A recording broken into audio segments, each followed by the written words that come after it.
This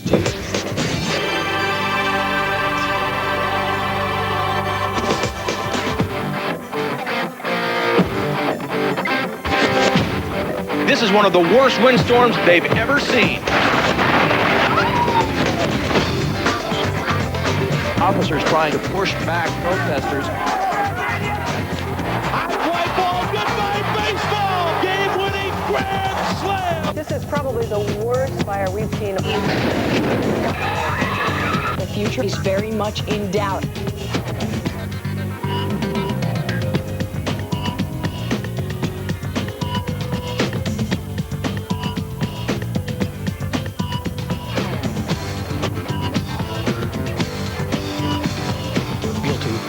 Guilty. I've never seen anything like this before. Number one, man! 44 yards, Alexander. I'll give people more to remember. $188 per gallon. That's just regular. Are you old enough to have a favorite player yet? It's like you got your mouth full. Could we get serious here, please? Okay. The pistol packing llama. Sure not. Look it up. Michael Jackson is a wanted man.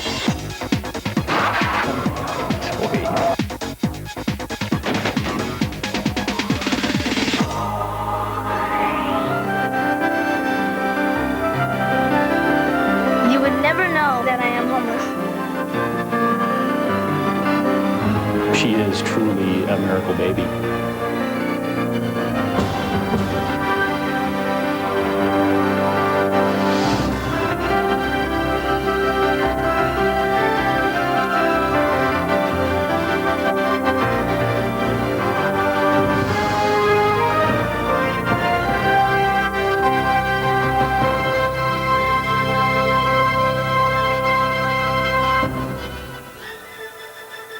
Ladies and gentlemen, welcome to the 41st Annual Northwest Regional Emmy Awards presentation. Will you please give a warm welcome for your immediate past president, Jamie Jensen.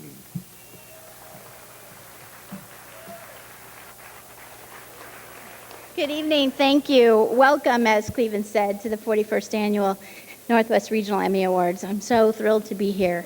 It's with mixed emotions that I stand here tonight. This is my final welcoming speech to you as the immediate past president of the Northwest chapter. It's truly, thank you. It's truly been an honor to serve the Academy and you, the members of the Northwest chapter. The past 4 years have seen wonderful changes in our chapter, and I'm tremendously proud of the hard work and the dedication of the board members that I've had the pleasure of serving with for the past almost 9 years. You made it so easy for me to be the leader, and tonight I want to say thank you to the board for your support. You're absolutely fantastic. Attending monthly board meetings is a very small part of this job, and it's amazing how many crises can come up when an Emmy Award is at stake. I want to thank my husband Scott for his patience and understanding while I took time away from our family to volunteer for the Academy.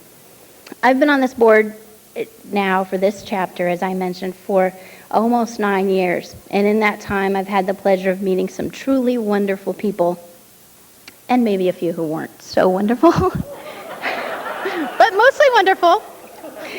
I've had the honor of representing this chapter at national meetings, and I must say, we are frequently the envy of chapters across the country. People really look to Seattle and to the Northwest for leadership and ideas, and I'm really proud of that.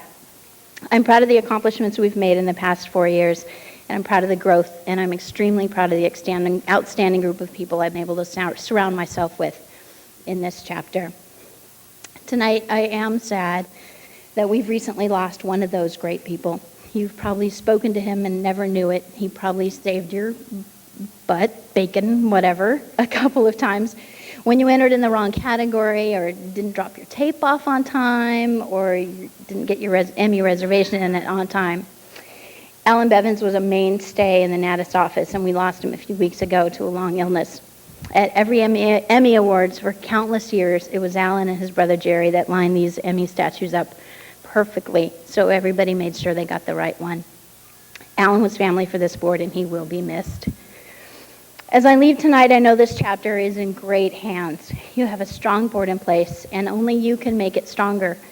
If you've ever wanted to get involved with NATAS, if you've ever considered it, please contact the office, get involved, get on the board. We have many positions, and there are great people on this board to work with.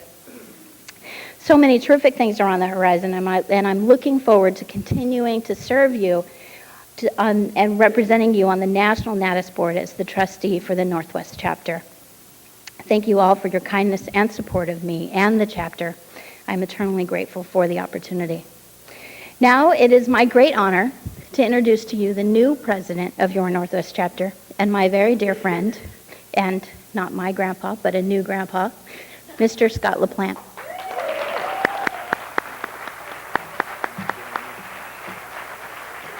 You'll wait here, right? I'll wait. Thank you, Jamie. For 4 years, Jamie Jensen has served as president of the Northwest Chapter with intelligence, integrity, tireless energy. She's been an inspiration and a guiding force for me and the others involved in the Emmy Awards. At the national level, she's been both the voice of reason and the spark for change. Having her representing the Northwest Chapter as our national trustee will be a great thing. It was with great pleasure that I bestow upon my friend, Jamie Jensen, the Presidential Emmy Award and a lifetime membership to the NATAS Northwest Chapter. No more dues forever.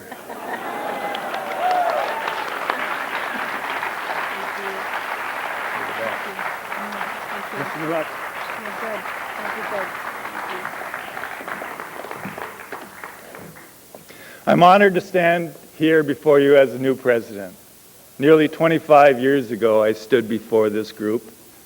Actually, looking out there, it was a different group. I think some of you were still riding your big wheels. I'm honored because I truly believe that this is the most talented group of television professionals in the country. If you have any doubts, you can go to any market in the country and just check that out. And we're damn good.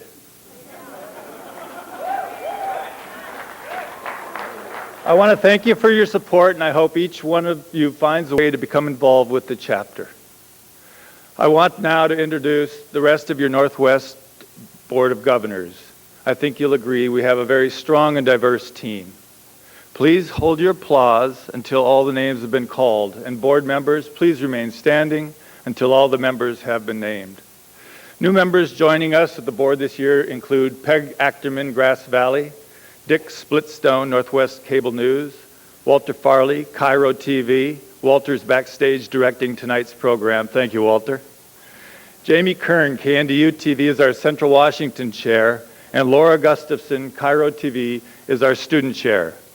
Continuing on the board are Ed Carlos, Cairo TV, Enrique Cerna, KCTS TV, Dan Ibabao, Independent, Phil Kane, KSTW TV, Joanne Lisowski, Pacific Lutheran University, Tim Lorang, UW TV, Ken Morrison, Independent, Christina Moy, Cairo TV, Peter O'Connell, King TV, Eric Riddle, King TV, Howard Scott, Independent, Lisa Thompson, King TV, Cleveland Tyson, our announcer, KCTS, Gene Walkinshaw, Independent. Officers for the coming year include Vice President John Sharifi from Como, Treasurer Willie McLaren Jr. from King, Secretary Karen Scafidi, Q13 Fox and WB22. National Trustee is Jamie Jensen from the Hope Hart Institute. Alternate National Trustee Catherine Carboni from Highline Public Schools. Chapter Administrator is Diane Bevins, ASI. And your regional chair members from Alaska, Lee Bullington, KTUU, Idaho, Joan Cartan Hansen, Idaho Public Television. Ellen Beck, KEZI TV, Montana, Denise Dowling, University of Montana, and Spokane, Jerry Post, KXLY. This is your Northwest NATAS Board. Please join in giving them a big hand.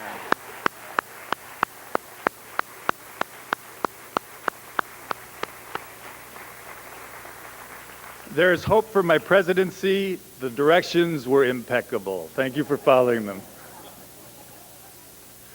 I'm very excited to introduce two new categories for the Emmys tonight. For the first time, we will present an Emmy for commercial production and overall Emmy for overall excellence. The commercial category was dropped from NATAS a few years ago, and I'm happy to say that all those great Northwest commercials can again be recognized for an Emmy Award.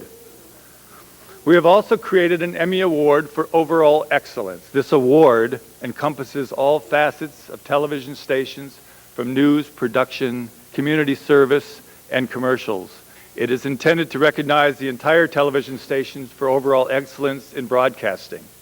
The Emmy Award is still the most coveted award in local broadcasting. Thanks to the awards committee, panel leaders, and Emmy judges for all that you do in keeping these standards high.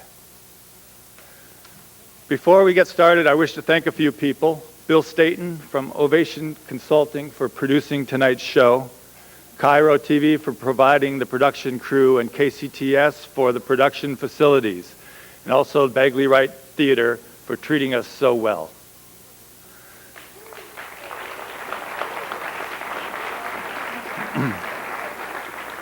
Last but not least, I want to thank my two Dianes. Diane Bevins and the staff of Associated Services, without whom my impeachment proceedings would already have begun.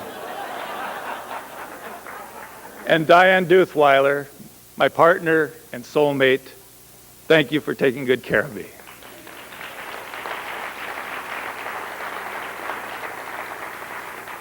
The Northwest Chapter Emmys have never had a sponsor before, but much of this year's ceremony is being underwritten by a school from which many of our young broadcasting colleagues have graduated. Ladies and gentlemen, the Speaking Dynamics Institute. Would you like to be a more effective communicator? Able to speak with real confidence and command? Now you can. Here's the president of Speaking Dynamics Institute, Mr. Marvin Placidwheel.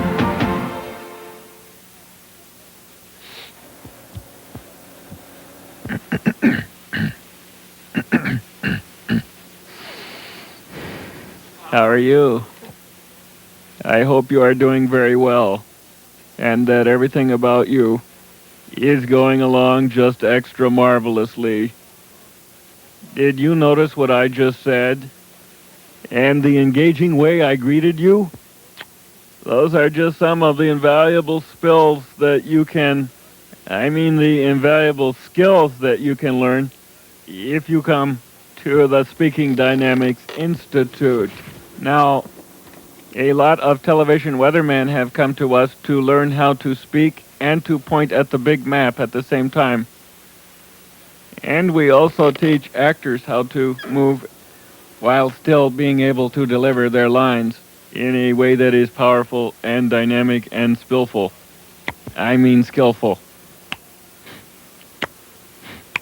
And at Speaking Dynamics Institute, we will also teach you how to memorize things so that you can always appear to be spontaneous. With this valuable skill, you will appear to be spontaneous. By now, you probably would like to see a picture of the Institute. Here is one. But then, of course, the actual building itself is a lot bigger than that. Enroll now at Speaking Dynamics Institute.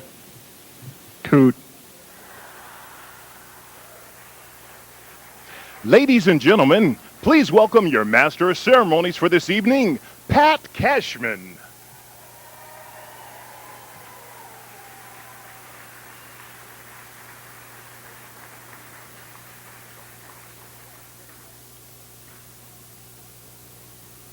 Ladies and gentlemen, your Master of Ceremonies for this evening, Pat Cashman.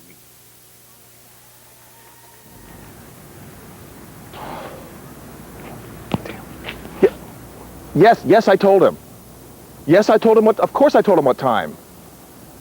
Yes, I sent a driver. I don't know. Oh, wait, hang on.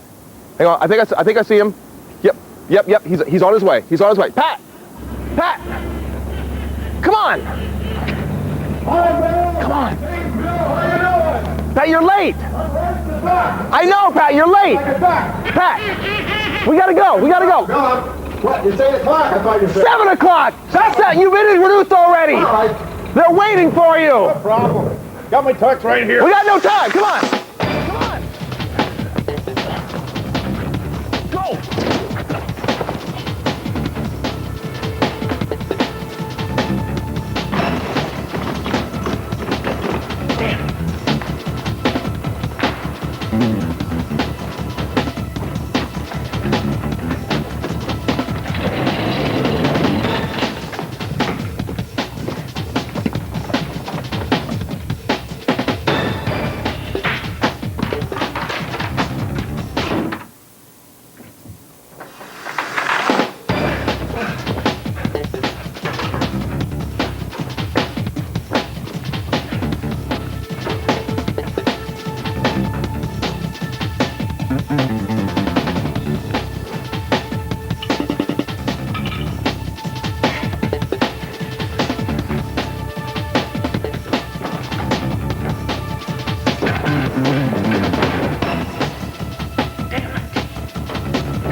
Oh, that was a lovely show.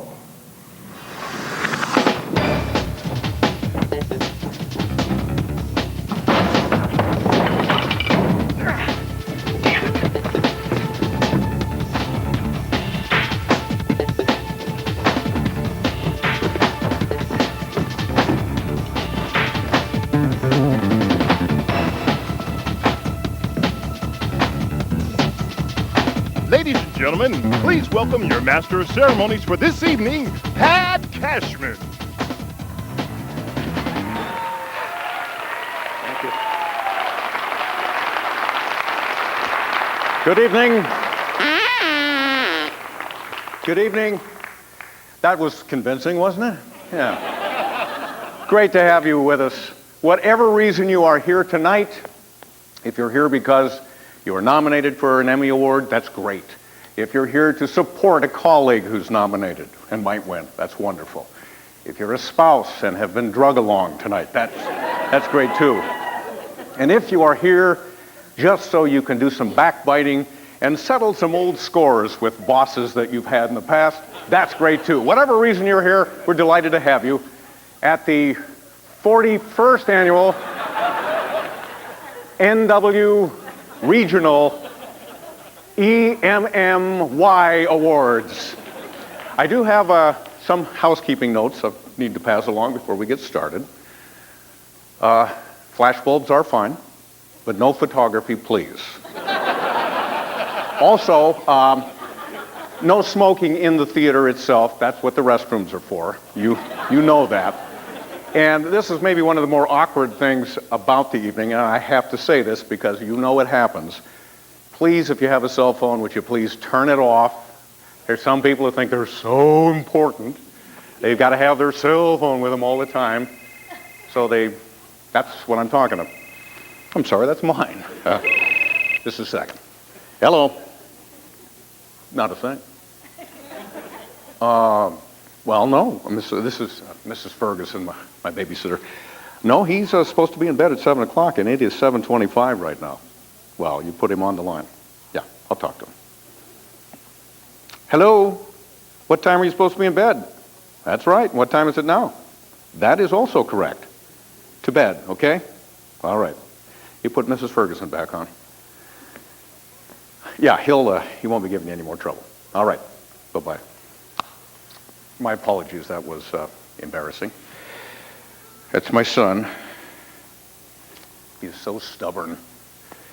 I guess a lot of 25-year-olds are like that. Still, there's no excuse for it.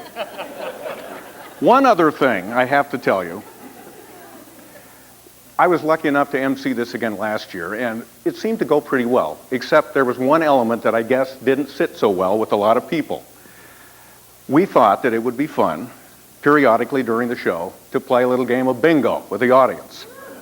Remember that? Well, a lot of people said, no, that undermines the integrity and the dignity of this great institution, that we know as the 41st Annual NW Regional Awards. So there will be no bingo this year.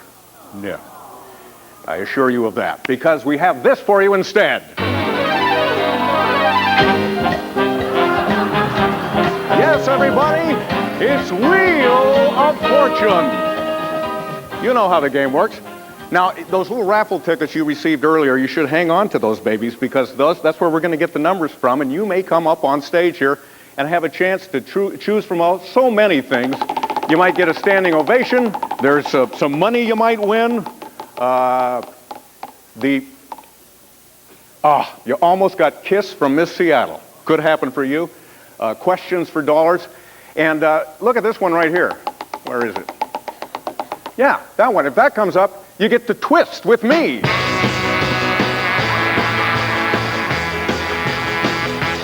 So, let's hope it works out. There's also a prize table. See that? The prize table has actually been conveniently located on the entire opposite end of the stage. We spared no expense at Archie McPhee's. If you should not win an Emmy tonight, you could pick this and go home with that. It's almost an Emmy. Look at this. Here's a J.P. Patches nodder. They didn't call that a J.P. Patches bobblehead doll, because if they did, J.P. Patches would be in jail. So they have to call it a nodder. Let's say you don't win. Here's an excuse ball. It's like the old 8 balls. You can say, I was mugged, full moon, no hablo inglés, whatever. There's your excuse for not winning. Look at this one here. Let's look at this one next. Art on TV. This is a little miniature TV with 8 miniature masterpieces you can keep in the palm of your hand, for those of you who like to keep things in the palm of your hand. And finally, look at that. St. Clair, a statuette, patron saint of television. And she glows in the dark, just like Gene Anderson does. Okay. So, well, she does.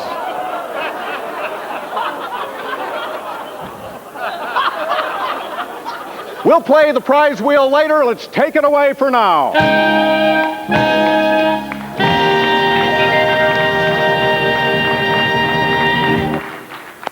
So, you're saying, all right, we're going to get these statues maybe. Who's going to be handing them off? That maroon that just did the monologue? No. I've got better news for you than that.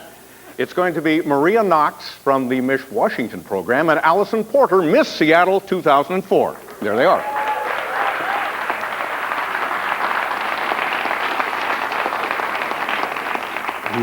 I came so close to wearing a gown just like that blue one tonight. That would have been embarrassing. Remember, if you do win an award, the protocol is to come up as fast as you can, lickety-split, and accept your award, say a few words, and then sashay out this direction, and we'll have pictures taken of you, okay? All right, let's begin. Seems about time. And our first category is live coverage breaking news event. And the Emmy goes to a river of wood. As the Skagit keeps rising, people in Mount Vernon keep sandbagging. But while they're trying to win the battle, another town has already lost. We have just learned engineers are about to divert some of the water from the Skagit River to save Mount Vernon from flooding. Obviously, this is a huge undertaking. All day long, Skagit County residents have turned out by the hundreds to help with sandbagging efforts. And now there's a push to relieve some of the pressure on the river. Thank you very much. Doug Alder, who is in the hot seat, can't be here tonight, so for the 160 men and women of King 5 News, and growing every day, I'd like to thank the Academy and thank the members who voted for us, and thank the people who watch us every day, because without them, we wouldn't have 160 plus and growing members of a newsroom. It takes a proud team, from the management on down to the proud brothers and sisters of the unions that represent King, IBEW, our engineers, IATSE, our photographers, and AFTRA, our writers, some of our producers, and of course our on-air talent, pull together every day to do award-winning work. So we thank you all, we thank the Academy, and save Mount Vernon. For without Mount Vernon flooding, what would I do in November?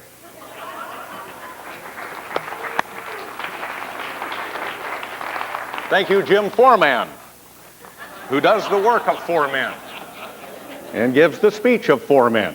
Now look, let's try to keep this as quick as we can so that we don't all have beards by the end of this thing, all right?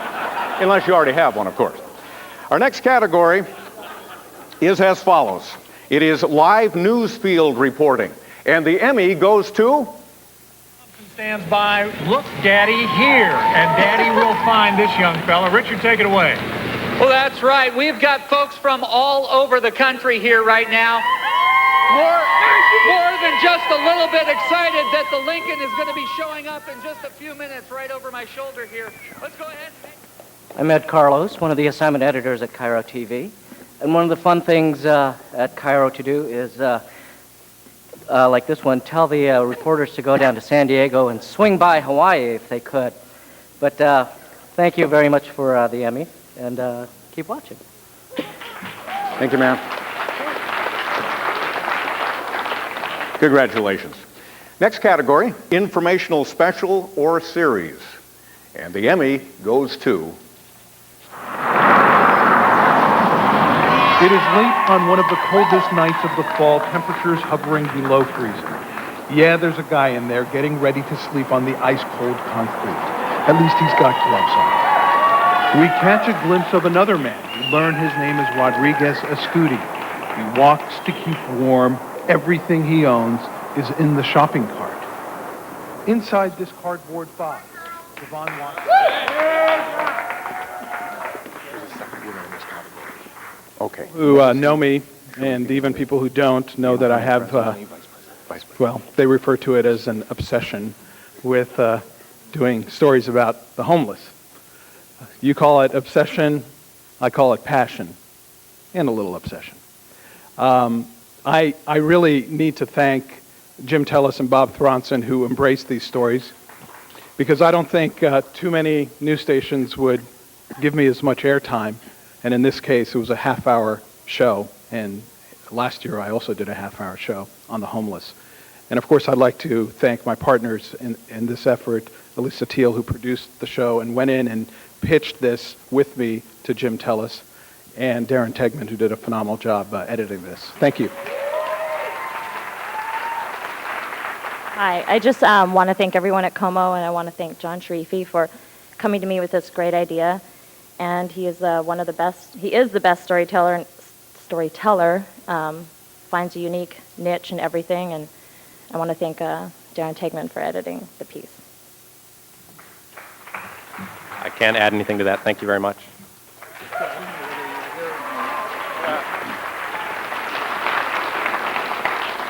With John Sharifi and Darren Tegman and Elisa Teal. And John Sharifi, as you may know, is the incoming NATAS Vice President. I don't know where he's coming in, but I'm told he is pretty soon. We have another award in this category, oddly enough, in that informational special or series category. And this Emmy goes to... One look at the wheels or the handles or the headlights won't make you wonder about the tango. It's when you see Rick and Brian Woodbury's ride from the side or the back, rolling down the road, not unlike a file cabinet. That's right. So how wide are we? 39 inches. 39 inches. And just a little less than a meter. Just about 8 feet long, just what the doctor ordered when there's no room for your car, because there's always room for this two-seater. Tom Volk, I owe a lot to him. He is apparently with his children tonight. And the night before we went to shoot this, Jim Dever called up and said, Miller, I've got to be with my children tomorrow, so could you go participate in this? So I feel very lucky to have been involved in Fast Track 04. And just thank you very much to King TV, who let me produce it with Tom Volk. Thank you very much. Good job, John.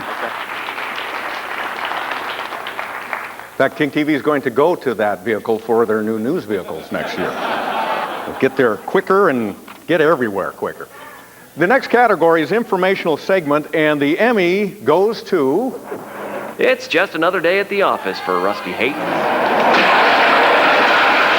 Here it is again. Need another look? One more? Okay, 2 more. Do it again, huh? Do it again. Exactly. The fact is, we could go on all day. So could Rusty. Such is the life of a human crash test dummy.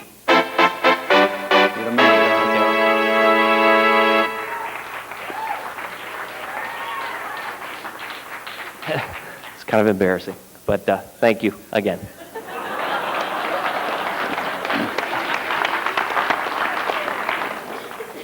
Don't go away. No, I'm kidding. You're not winning anything else. Go away.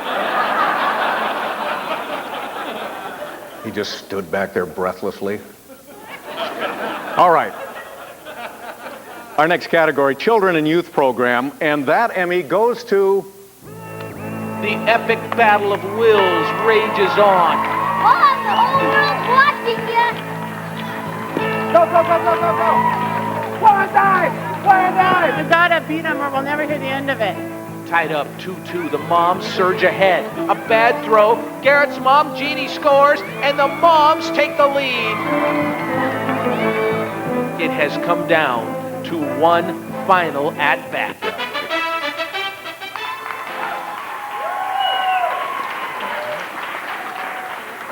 As long as there are children urinating on soccer fields, we'll be there. That's a promise. Matt here's the guy in the trenches with the kids, does an amazing job. Darren Tegman cuts it every week and does a great job as well. Thanks a lot.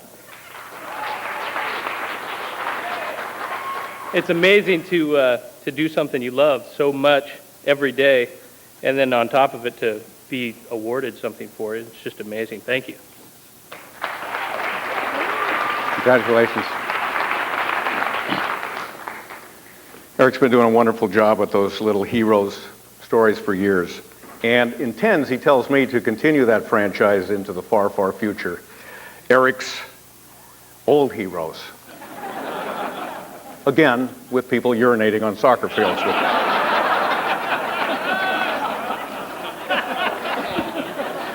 Our next category is Spot News Story. Spot News sounds like people urinating in soccer fields too when you think about it, but it's not. And the Emmy goes to... The road has to be completely cleared. A crane? Because it's 40,000 tons or pounds there or more, and we're not budging it. Are you guys getting it? Ashley Hoffer and friends are cemented to their second-story seats, capturing the toppled truck fiasco of Paragon Drive. Nothing really big happens around here, like, It's too heavy. Look at those little cranes, those little wires. Oh my God.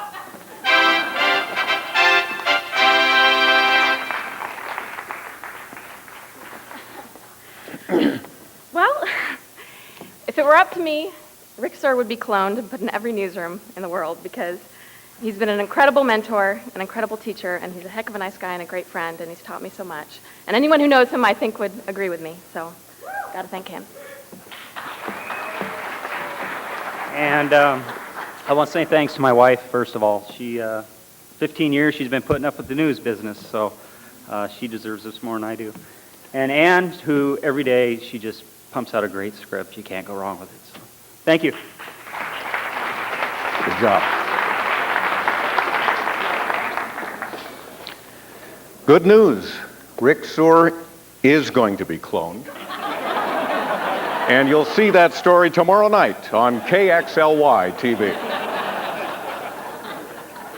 Our next category, general news story. General news story. And the Emmy goes to... They seem to understand that. 3 families connected by the events in Iraq. They don't know each other. They'll never meet. The kids, they really miss him. These families, though, share the war right here on the home front. Share the highs, like the day Baghdad fell. Okay. I said, yes. Share the lows, another American casualty. I have to thank Trino, who did a phenomenal editing job on that, and Tim Griffiths as well. I was just having a conversation with my managing editor just yesterday about that story because I was doing a sidebar, a story on the war, and I was telling him how, you know, if I had done this home front story now, how much different it would have been, how the take would have been different, the feel would have been different.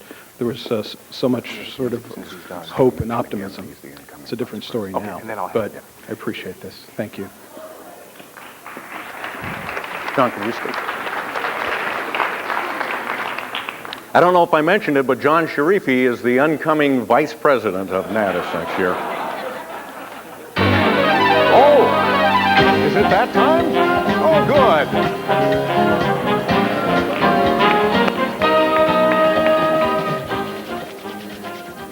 Bring that bucket out here. Inside this bucket are corresponding numbers that perhaps you are holding. Could you draw one of those for me? I got a nasty paper cut last time I did. Thank you. Is keep coupon out? Oh, here's the number. Listen closely. 666447. Come to the stage if that's you. Come on.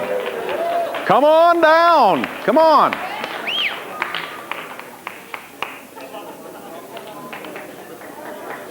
Shake a leg. Let's go. Here he comes. Congratulations, sir. Thank you. Thank you. I'd like to thank No. What is your name, sir?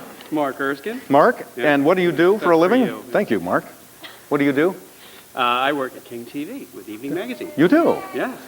Oh, you're going to check. That's really what you People say you produce that program. You're the executive producer. I do indeed. Well, good for you. You're doing an awfully good job, by the way. Thank you. Under difficult circumstances. With troublesome talent. Okay, so you get to spin this. It can be anything. It might be a prize table. It might be a change from my pocket. Good luck. Feels like Wheel of Fortune. It does feel like that. Yes. Come on, baby.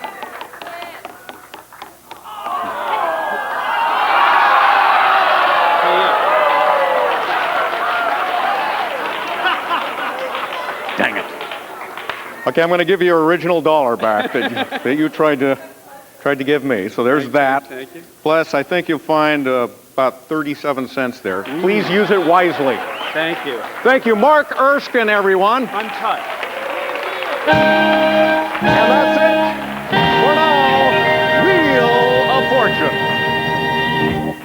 That went awfully well. Just like we rehearsed it, eh, Mark? Okay, let's move on. I'm told that'd be an excellent idea. And so the next category is for feature news story. And the Emmy goes to... This is the shelter I live in. It's in Seattle. I live here because my mom fell behind in rent. This is Janet. Hi, Amy. It's the Union Gospel Mission. There's Amanda. There's my mommy. Say hi, Tristan. I want you to meet my friends. Hi. They are homeless, like me. The winner in this category. He's the incoming vice president. Okay. Well, we had an idea to give Amy Svitak a camera, my home video camera. I had done a story with Amy on the first day of school as a same-day turn, and when Bob Thronson and Jim Tellis saw Amy and saw how eloquent she was, they came up with the idea to give her a camera and to go out and interview other members of the shelter, and I asked her, with her mom at her side, to talk to as many people as she could, and she did for about 6 weeks. I just let her go, and she came back with this wonderful material and told her story, her voice, as you heard, and I'm very proud of her. This is Amy Svitak.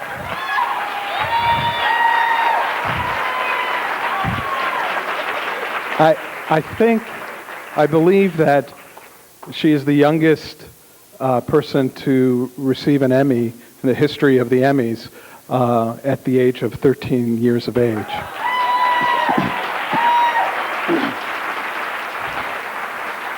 She's up. She's actually up for another award in the series category, so you may see her again. I don't know, but anyway, I want to introduce you to Amy Svitak.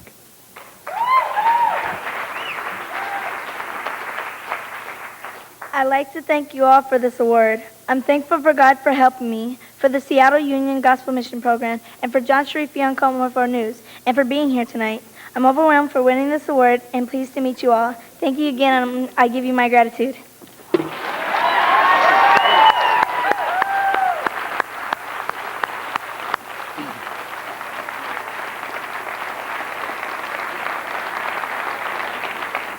I remember seeing that story when it aired, and I knew that that was going to be an award winner tonight. It was fantastic.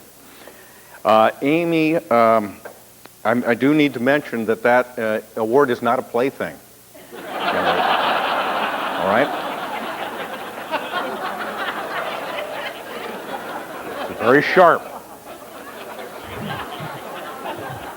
And as our 13-year-old winner this year, next year, at the age of 14, Amy will qualify for the Silver Circle Award. So that's wonderful.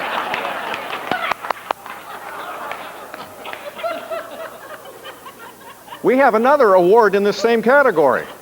It's feature news again, and the Emmy goes to... That's an exploring stuff. April 28th was a normal day. Alyssa and her sidekick Snuffy explored this field when the wheels of fate turned, capturing them in the jaws of this center pivot irrigation system. And how my dog's leash got cut.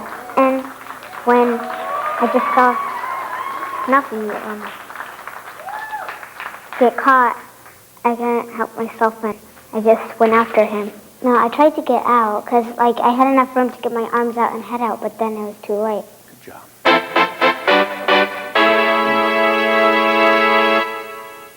Did we meet a neat little girl on this event, and she is in a situation where she has a lot of people around her who don't have their situation figured out, and she's the youngest smart person in that family. When she goes through this kind of thing and comes out as great as she is, that's really cool to be around. I got to do that. Cool. Thanks, KGW, for letting me work this story.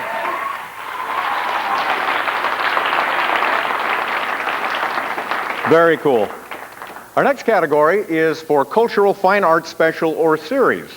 And the Emmy goes to... The city of Tacoma read just one book last year, To Kill a Mockingbird. Through Essex and Eric, the words to this classic novel come alive.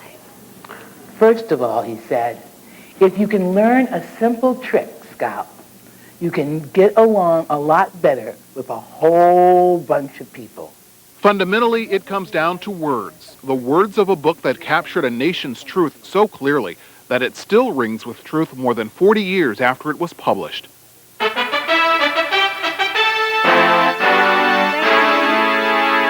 Thank you so much. I am so thrilled to win, mostly because of that story that you just saw. Eric Alexander and Essex Porter took a story about the city of Tacoma reading one book. Well, they may read more than one book in Tacoma, I'm told, but this particular time they were reading To Kill a Mockingbird, and they had almost nothing. They had the pages of a book, they had a woman, a man talking about it, and they transformed it into something remarkable. And that is what makes Cairo in Color so great. This is our 10th year on the air, Cairo in Color, a public affairs show about people of color. I always say they're great stories about people who happen to be people of color. Thanks so much for honoring us tonight, for everyone at Cairo, from my boss, Helen Swenson, from Doug Culver, the assistant news director, Brian Telke, who tries to do it all to get people assigned to it, and it's just wonderful. The great photographers, the great editors, thank you so much for honoring their work. Thank you.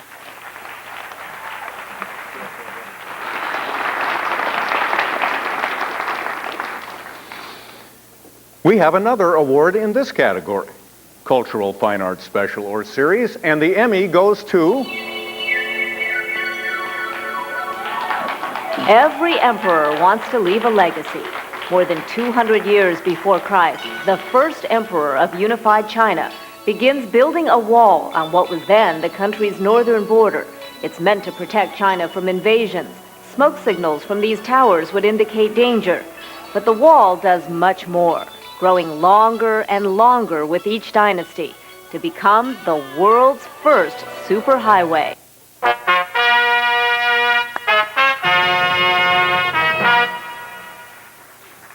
Well, it's great to represent Josephine Cheng and Mark Marash and actually the whole local program team at King TV.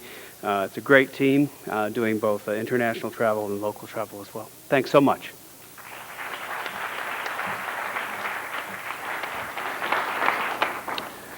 Let's move on to our next category. Now, this is for Cultural and Fine Arts segment, and the Emmy goes to... This is all the work of Mr. Rob Burke. And although this is his first full-length feature, he's got an impressive resume that includes directing music videos, PSAs, documentaries, quite a few short films, and he's, well, you can see, Rob's still a teenager. It's totally like...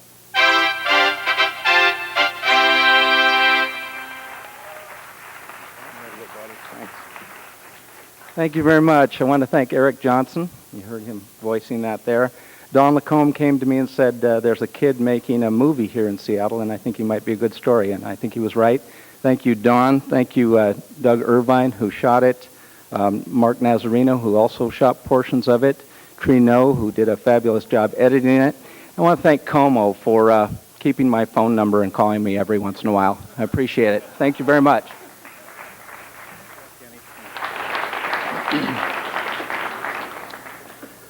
Lo, we have another award in this category, Cultural Fine Arts segment, and the Emmy goes to... It's really a strange thing how you can evoke so much anger and so much emotion out of people by simply making a line, a mark, you know. And some people, I've had people locally who prayed for me because they thought I was a devil worshiper.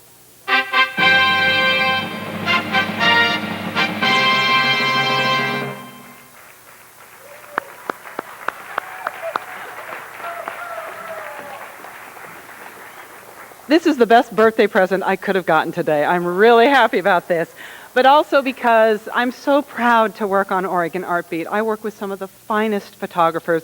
Nick Fisher shot that, and some of the best editors. Greg Bond edited it. I get to work with incredibly talented, creative people and spend all day with them and just be filled with their spirit. And I just think I have the best job in television, and I'm so grateful for this. So thank you very, very much.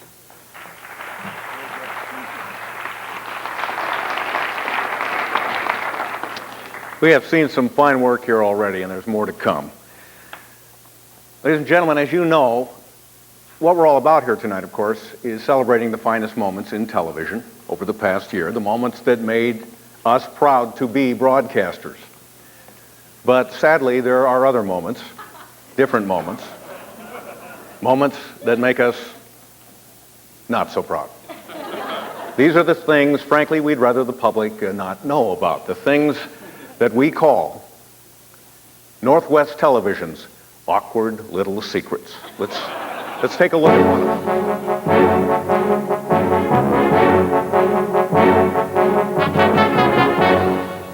them. Snohomish County officials created this mess.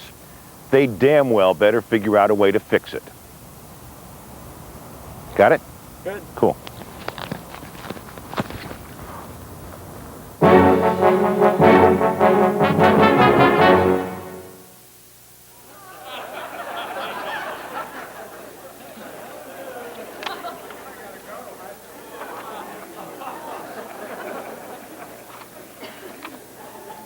I am so sorry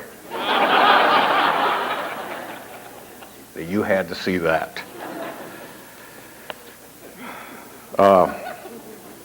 Look, we're going to make it up to you somehow. It won't happen again.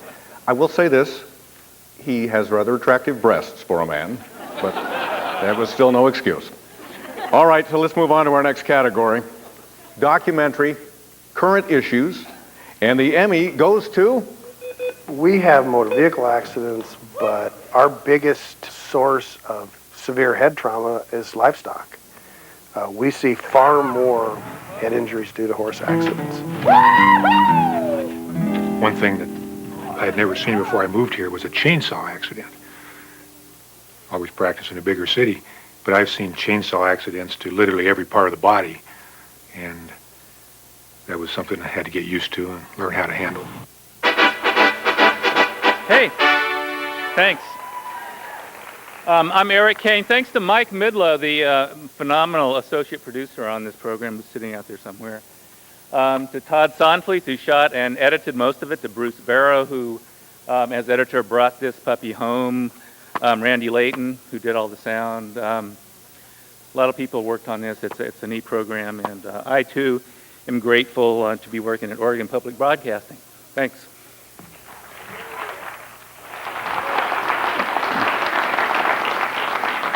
Next category is documentary, cultural, historical. And the Emmy goes to... It's early morning, and the residents of Yellowstone National Park are waking up, a bit more alert than in decades past. The return of an ancient spirit is awakening their ancient instincts. Absent from the West for most of the past century, the wolf's return to Yellowstone has honed every critter's senses. This whole community of creatures must sharpen their survival skills if they expect to see another sunrise.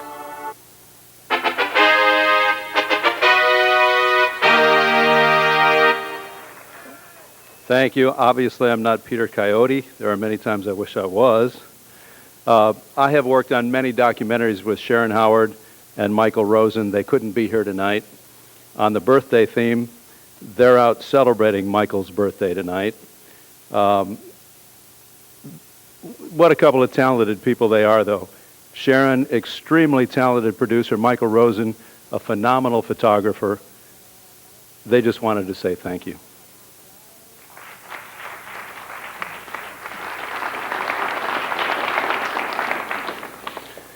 Next category is public affairs, special or series. And the Emmy goes to... There's forces out there that we can't really deal with. And plant succession and fire are two of them that come to mind in the Clearwater. Can the Forest Service do what needs to be done in the Clearwater? We're tied up with bad law, bad regulation, and bad policy. Just how in the blazes can a ranger run a show with the public fighting each other, the public he's supposed to be working for? You got to sit down, lock yourself in the room, don't leave the room until you figure out what to do with these lands. Thank you. On behalf of everybody at Idaho Public Television, I'd like to thank you. Have a great, all the talented people out there. Thank you.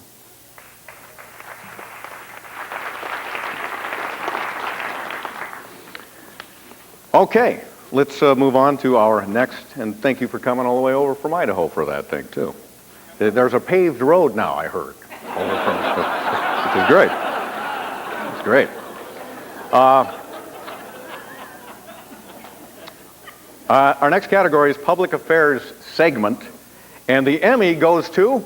In one of the most livable cities in North America, in a small section of town, hypodermic needles litter the streets. Junkies shoot up in alleyways. It's bizarre. Every part of you aches and you'll do anything. It's just 10 square blocks in Vancouver, British Columbia, the east side, where a third of the residents are IV drug users. Heroin is their high.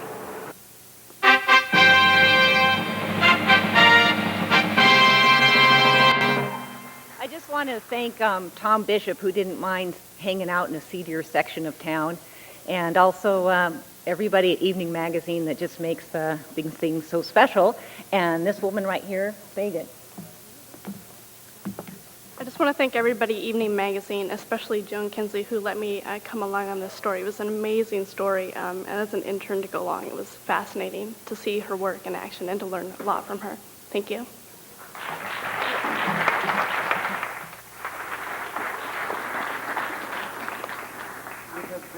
Said heart. It may be hard to define, but we all know it when we see it. Shakespeare called it the glorious intangible. Heart is the will to do and the soul to dare. It's 2 parts caring and 3 parts passion. It's people who give more than they take. Heart. It's Brooke Stanford, one of this year's Silver Circle inductees. Day after day, Brooke showed us heart and showed us what it means to care. Doug, what's your reaction to these initial... Before there was People Helper, very early on in Brooke Stanford's remarkable career, 31 years at Como, 36 years in the business. He can cover anything. Brooke covered the big stories. In the next few days, Americans will buy millions of pumpkins and set about the task of doing creative surgery with a sharp knife. Okay, now for the big stories. Yeah, we're looking at it right now. When Mount St. Helens blew, Como turned to its health and science reporter to give us perspective. Because Virginia Mason Research Center is using a sample collected by a News 4 TV crew near Ellensburg. Yeah, that's Brooke with one of his many looks, hair and a mustache. The Daily may be in trouble. With no mustache. And here he is, as most people recognize him, getting a big hug from someone he helped. Brooke Stanford became Como's People Helper in 1987. He created People Helper. He not only raised literally millions of dollars, but he touched everybody's hearts in this community. You deserve it. Thank you you. deserve it. Well, who would not want to hug Brooke? I mean, he's about the most huggable guy you've ever known. I mean, really. He's a peach. This is yours. This is your Oh, my God. You're kidding. Oh, we wouldn't kid about that, would we? Oh, my, you have a new cover. 14 years of hugs, too many to count. Oh, my God, that's my furniture. This story was about a family who'd lost their home in a flood. Through donations from viewers, Brooke surprised them with a new mobile home. This Emmy Award-winning reporter lived for moments like this. And I'll never forget the day your donations helped us to fly in the mother of Beth Krause, a mother she had never known. How can I help you today? Oh, my God. Yes, dear. Oh, my God. Yes, dear. Oh, my God. Yes, dear. Oh, my God. My baby. My baby. My darling. Oh, don't cry, love. No, don't cry. You know, I only have so many Kleenex back there. And there was this unforgettable moment. For Melinda and Steve, a $16,000 wedding at the Space Needle. Somehow, Brooke always managed to make dreams come true.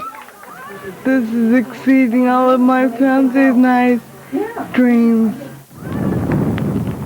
When Hurricane Andrew hit South Florida, you formed human chains in our parking lot to fill 27 vans full of relief supplies. And you donated money, too. And more than $90,000 in donations and cash. Hip, hip. Hooray! Every day Brooke Stanford went to work, he knew, and we knew, he'd be making a difference. He created a way for us at Como to reach out to the community, to reach out to people who needed things, to put them together with people who would provide help. And with your donations, our annual Season of Giving food drive brought in food for millions of hungry families. Brooke Stanford always had that gift. They kiss your bride. To make people happy, to bring joy. You look wonderful in the Thank you. I feel totally beautiful. And so when I became the People Helper and told the story of Melinda and Steve renewing their wedding vows 10 years later, Brooke Stanford made Melinda's day. But how about Brooke Stanford? How you doing? With this surprise visit, the hugs haven't stopped. Don't tell me she's speechless. This is not possible.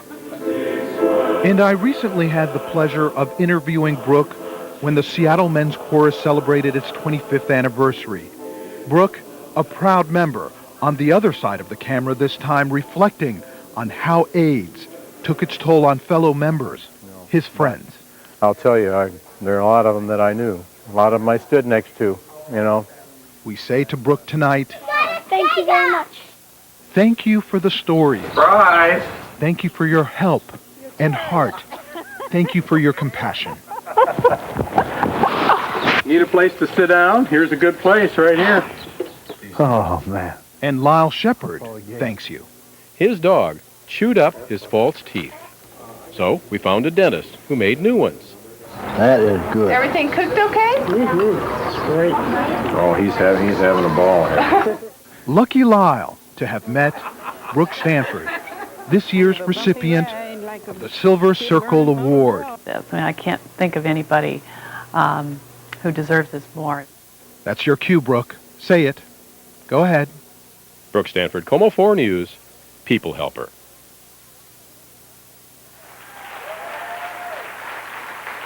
Ladies and gentlemen, my friend and inspiration, Brooke Stanford.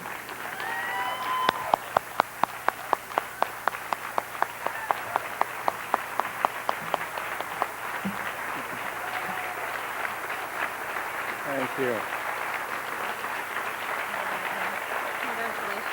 Thank you so much. Thank you.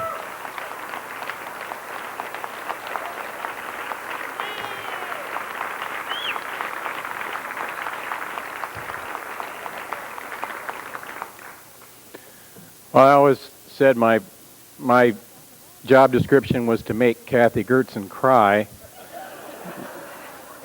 And tonight, John Sharifi made me cry, especially when I saw that mustache that looked like a walrus. But I decided it was easier just to take all the hair off. You know, it makes it a whole lot easier. People used to ask me, "Is that your hair?" I'd say, "It sure is. I paid for it."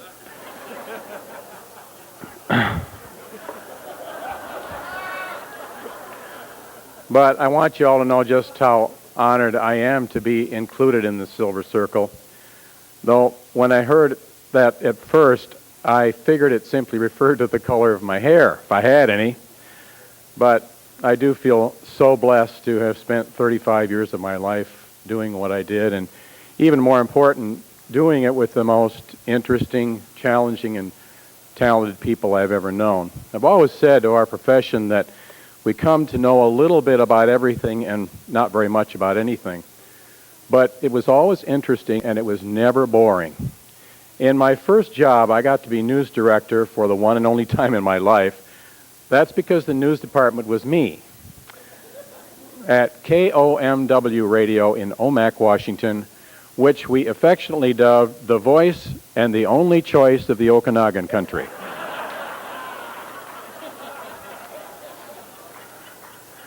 And then came television at the Time Life station in Grand Rapids, where I conceived, covered, filmed, wrote, voiced, and edited all of my stories. It was there that I came to develop a reverence for the people who carry the cameras for a living.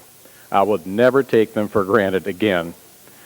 But I missed the Northwest. 2 years later, was back out here at KGW-TV in Portland, a place where I shared with the likes of John Stossel and the infamous Bob Thronson, who seemed to follow me around everywhere. Funny how you meet people coming and going in this business. Almost 35 years have passed since I came to work for Fisher's Blend Stations, Inc., where it was rumored you would be guaranteed to make $50 a week and all the scones you could eat. But I was here to stay. Took a minute, didn't it? But I was here to stay because folks like Bill Warren, Glenn Gormley, and company knew what it was to treat their people with respect and let them do their job. I took over the Sunday TV news for a guy named Howard Scott and anchored it for 9 years. In those days, the anchor also produced and wrote the show, wrote the sports and the weather. How times have changed. I spent another 10 years as the health science editor, telling stories about the energy crisis in the 80s and covering perhaps 15 different surgeries from the operating room, including a procedure to correct what we now diplomatically refer to as erectile dysfunction. That was the one story that went all the way to the station manager before it made it on the air. I'm presuming that Viagra has now rendered that procedure obsolete.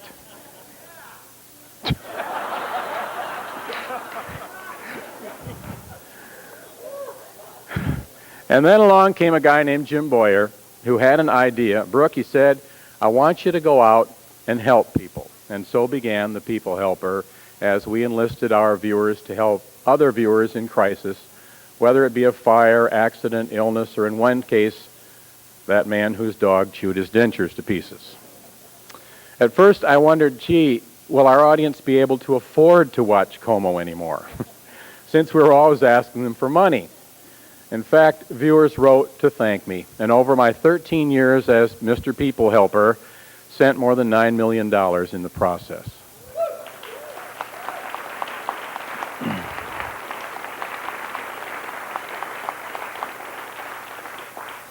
It was the most gratifying, uplifting time in my career, and I'm so grateful that today John Sharifi is carrying a terrific idea to new heights and proving that while we may spend a lot of time telling stories about bad people doing bad things, most of our audience is made up of kind, caring, and the most kind, caring people on earth.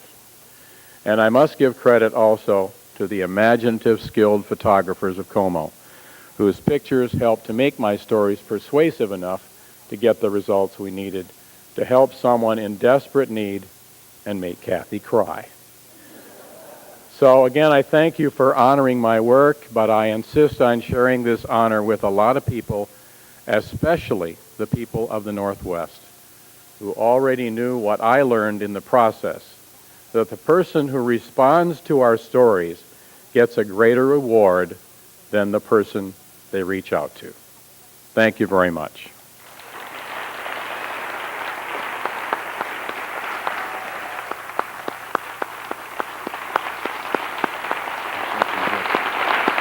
Brooks? Next time we have a long speaker, you don't have to stay here.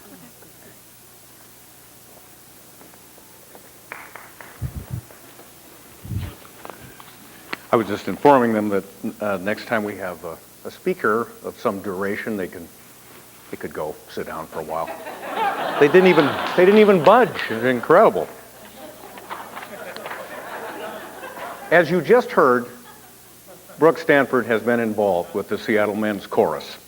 Now, we tried to get the Seattle Men's Chorus here to honor Brooke, but those guys are terrific. They are very busy, and they had a previous engagement in Bremerton. However, when you got an engagement in Bremerton, man, you move. That's why they call it near Gig Harbor, because that's a nice gig over there. But we do have a musical tribute from none other than your incoming NATAS VP, John Sharifi, who incidentally does not know that we have this tape. Let's roll that tribute.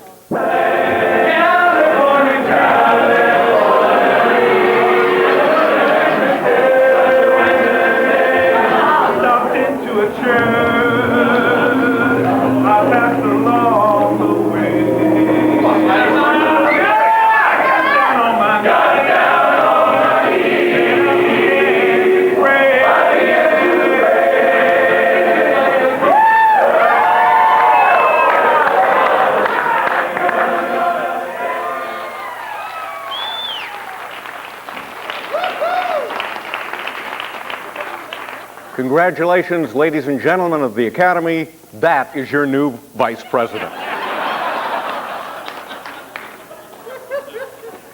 Okay. Our next category.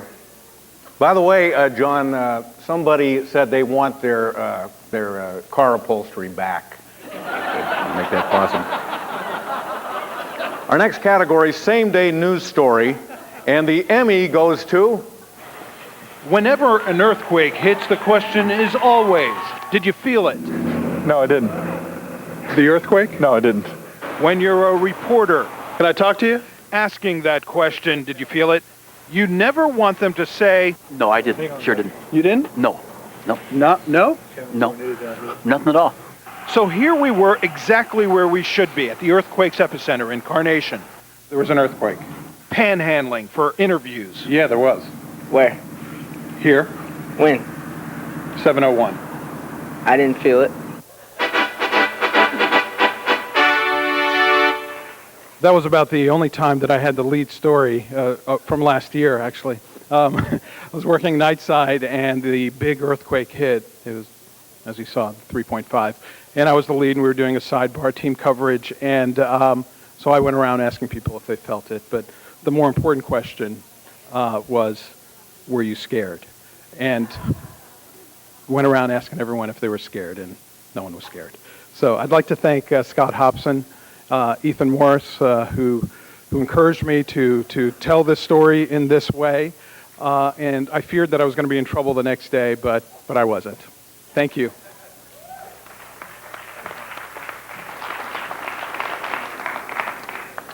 Our next category, same day. Did I mention that he's the incoming vice president of NATAS? Yeah. Well, he is. Next category, same day feature story, and the Emmy goes to... On Highway 101, just north of Cannon Beach. Oh, man. Flagger Gene McKinney struggles to control traffic and stay on his feet. Oh, boy. Here we go. Gene lives in Salem, but 2 years ago lost his job at a lumber mill. Normally, this is not the way you have to do it. Flagging seemed like a good solution. Oh, no. Now he works outside all the time. I always get the greatest office view. Who can say they see Haystack Rock all day from where they work?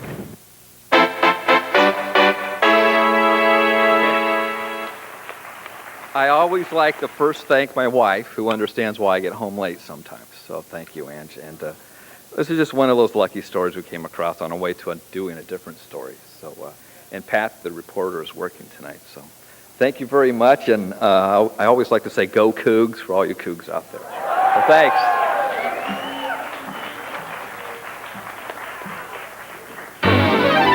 Oh, well, what do you know? It's time again to play Wheel of Fortune. Thank you, sir. I let you draw the last time. I think I can handle it this time. All right. Somebody is about to spin the Wheel of Fortune if they possess the number 666311. Maybe you didn't hear me so good. 666311. Run like the wind. There we go.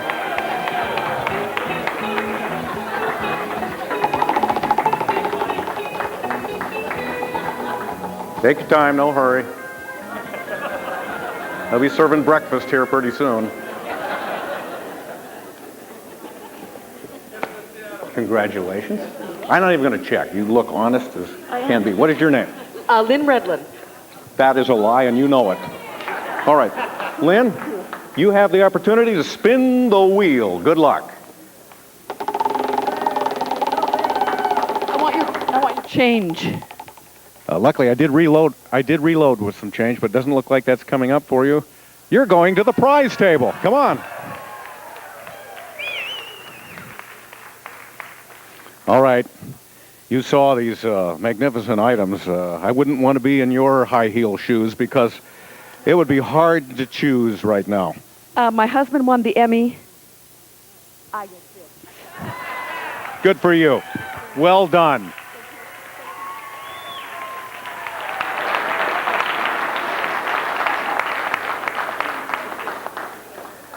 I wanted to point out one thing, and maybe you did not notice, but we have a signer over here for the hearing impaired, which I think is a very cool deal. And I've always been curious about something, and I always wanted to see this done. Could you do the following sentence for me? I live in hump tulips.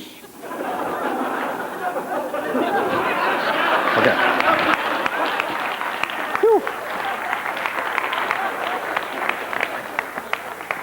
Didn't turn out as bad as I thought. You can take the Wheel of Fortune away again.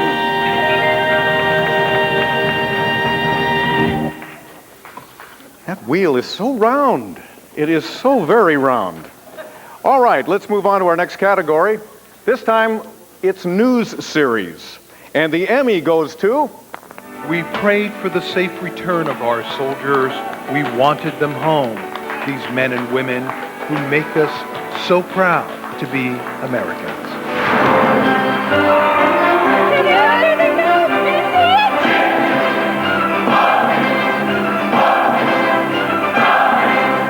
My heart was just beating 100 beats a minute. It is great to be home.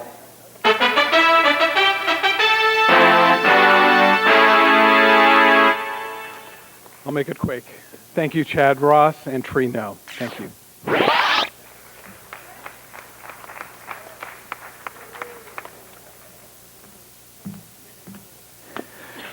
When I was an active member of a television station, I could have entered every category there was too, but I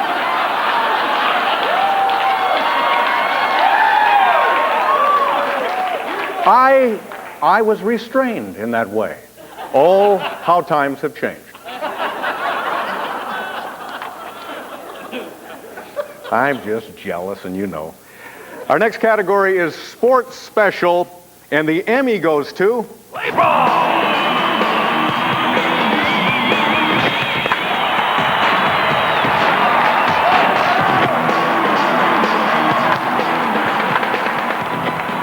Get ready for a sneak peek behind the curtain at one of the most exciting teams in Major League Baseball. We're going to take you behind the mojo.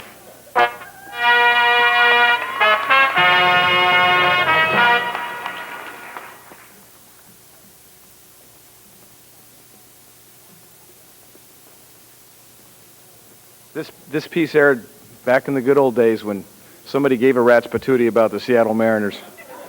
But, nah, it's not that bad. Ken Morrison had a blast doing this with this guy right here. Ken Morrison does fabulous work. Darren Tegman edited his tail off. We had a great time. Tree No contributed, and it was just a lot of fun to work on. Go M's. We were actually supposed to go to Japan with the Mariners and got a call when we were at the gate leaving for Japan that they weren't going, and neither were we. So this was the recovery effort, and I want to thank these guys for making it look so great. Again, I want to thank Como for not losing my phone number. I'd like to encourage Cairo and King to find it. Thanks a lot.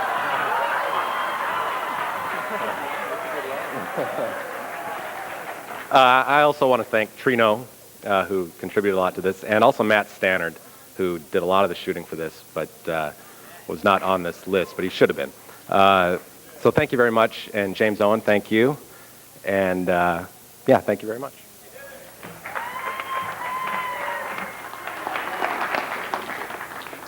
Very good news for you, gentlemen. I just received word, and you may get your wish after all.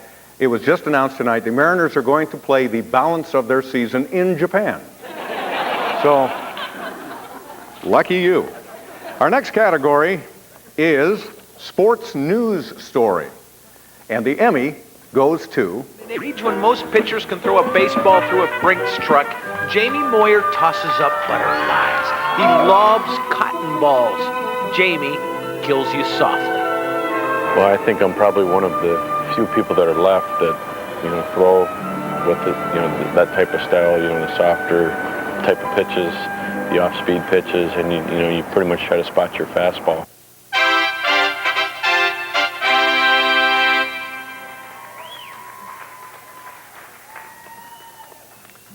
Gee, thanks. Matt Stannard did an awesome job shooting this. Darren did a great job cutting it, and we had fun with it. He's awesome, isn't he?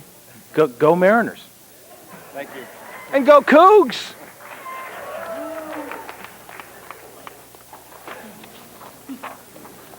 All right. I think we're on track here. I get a little concerned here, but I believe our next category is for Sports News Story, and the Emmy goes to... I'll tell you, of the highlights today, I think you swung the bat well. I think mechanically you threw well. You're very accurate. I don't think the ball carried quite as much as you might have hoped it would have. Could have been the Florida air. The running time, I think we might have to check those hamstrings a little bit, but all in all, it was a good day. Love more baseball.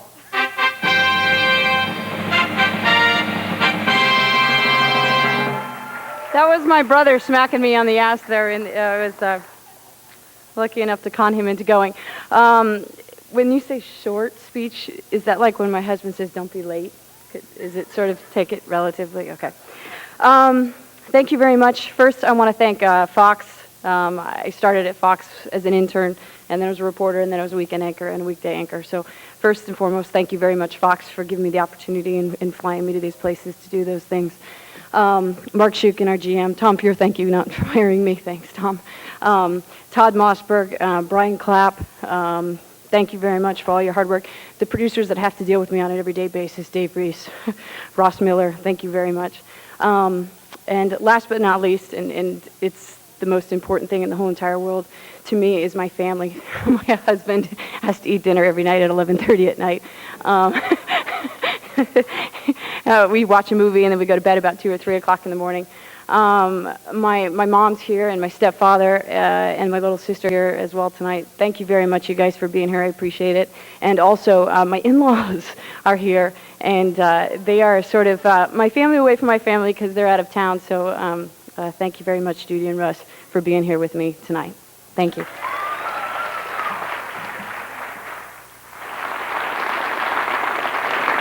How about that? I went to one of those celebrity golf tournaments last year, and I was walking out to the driving range, and Angie was out there driving on the driving range, and just incredible. I put my bag back in my car and drove home. Man, she was very impressive. Well, I want to take a quick moment, because I should have done this last year and in years past, and I never take the time to do it, but this year I'm going to. A guy who has been working very hard behind the scenes to make this evening's program happen. And ever since I have emceed the Emmys, and I've been doing this for, I think this is my 8th or 9th time over the years, it has always been a buddy of mine from Almost Live that has been the producer.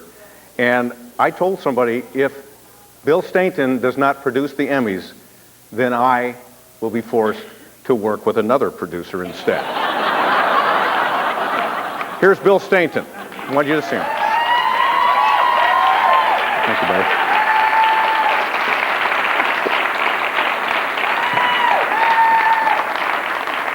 And would you welcome again, Scott LaPlante.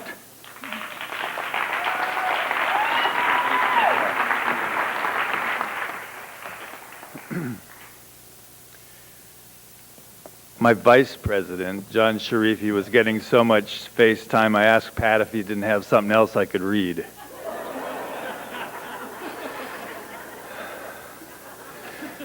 So he was kind enough to give me this introduction. I might be a little rusty here. As many of you know, we are just one of 20 chapters in the National Television Academy, which is headquartered in New York City. Tonight we're honored to have as our special guest the Executive Director of the National Television Academy, Dr. James Levinson.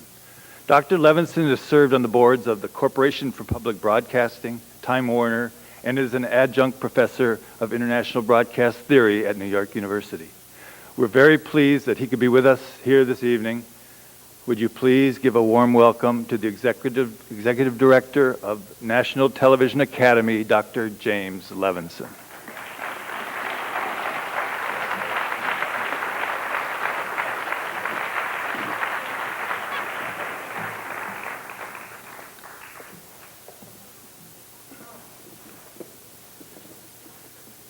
It all began at a luncheon meeting in New York on November 15th, 1955.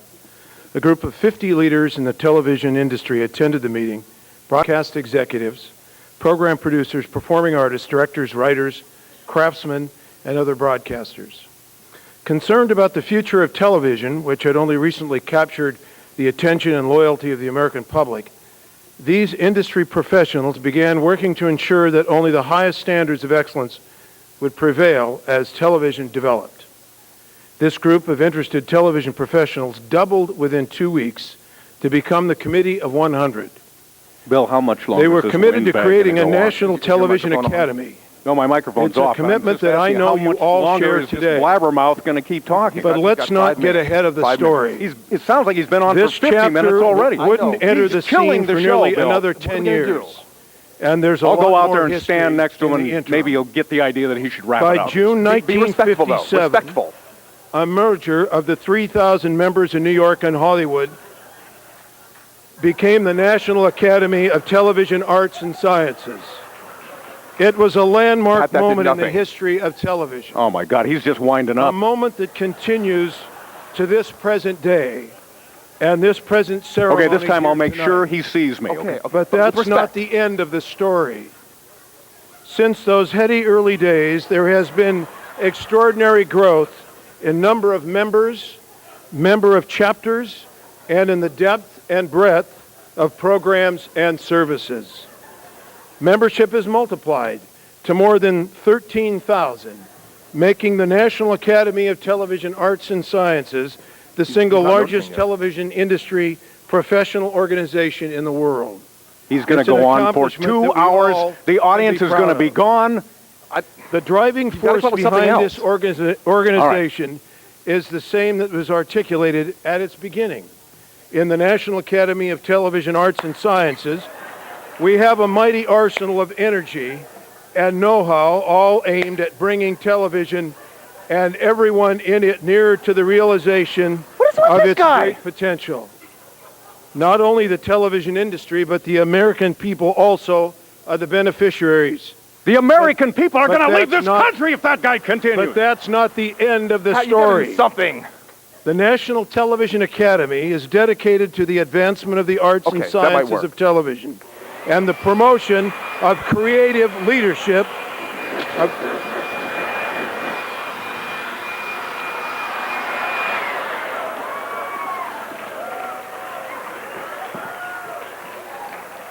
To the promotion of He had another creative copy. leadership within He the had another industry. speech.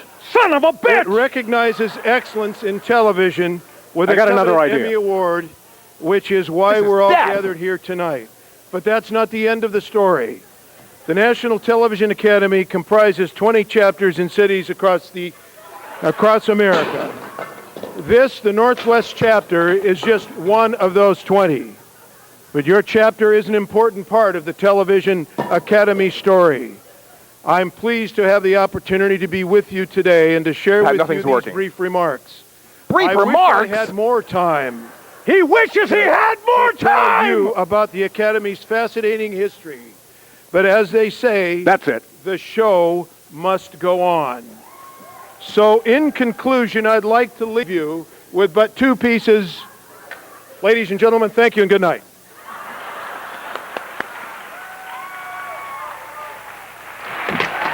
Wasn't he great? Oh, he was wonderful.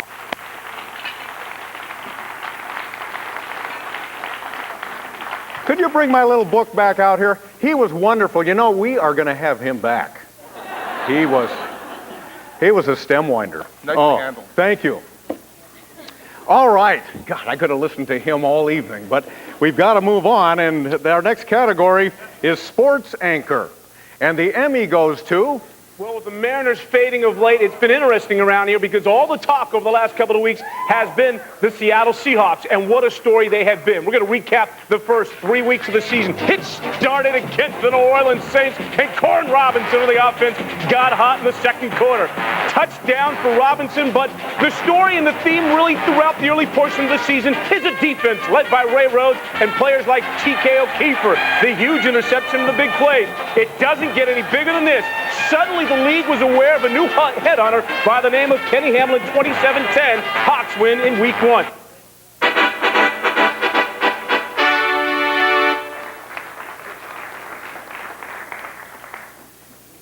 Apparently Dan has a lot of talent but no friends.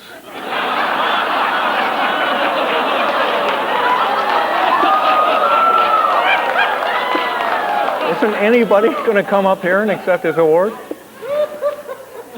Well, anyway, congratulations to Dan, wherever he may be. The Dan Devone Composite, which is on display at his dentist's office, by the way, if you'd ever like to see it. Okay, well, our next category then, entertainment special or series. And the Emmy goes to... Tonight on Evening Magazine's Best of Western Washington.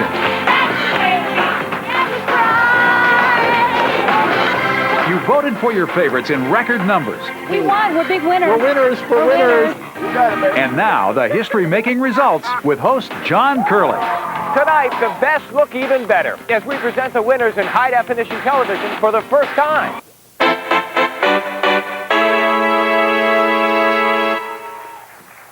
I have to say this is kind of a shock because this is the 11th year we've done Best of Western Washington, and we've entered, I swear, almost every year. So finally it came through, and the thanks goes to Evening Magazine because every year we get together and we put on this show, and thank you that it came through this year. Thanks very much.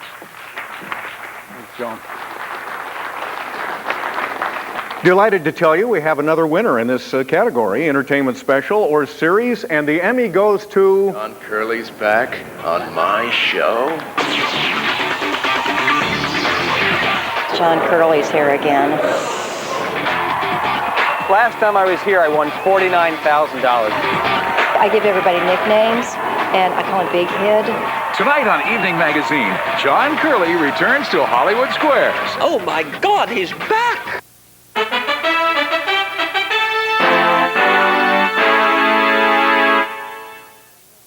I wish Josephine could be here, and another thanks goes to John Curley because he was integral in both these specials. So again, thank you. That's Joan Kinsey. Our next category, Entertainment Segment, and the Emmy goes to... They do a lot of damage in your yard. Not anymore. Because Steve and Nancy have given the mole a purpose, and a pair of sunglasses, and a hairdo. You see, it all started 25 years ago when a guy brought Steve a dead mole. They asked me what I could do with it. I had no idea. Because? They have no arms. Even worse? They have no legs. They're little armless, legless, crotchless little animals.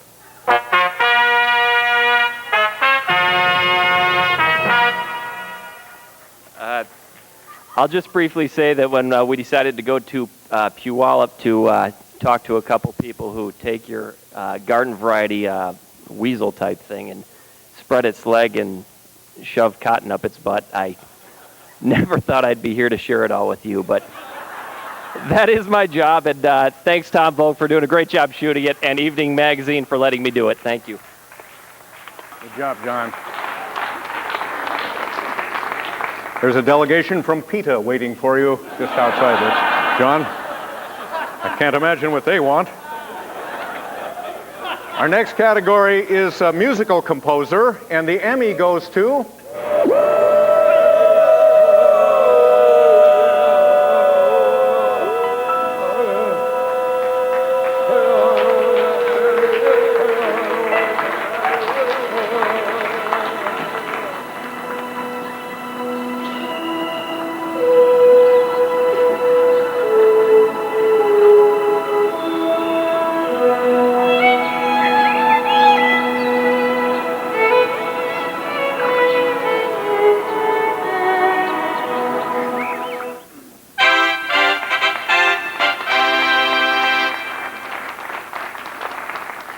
Accepting the award for Vanessa Allen, Mr. Dan Devone, ladies and gentlemen.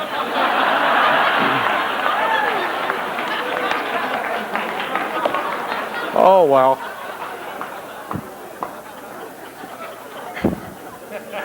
Our next category is audio. Audio. And the Emmy goes to...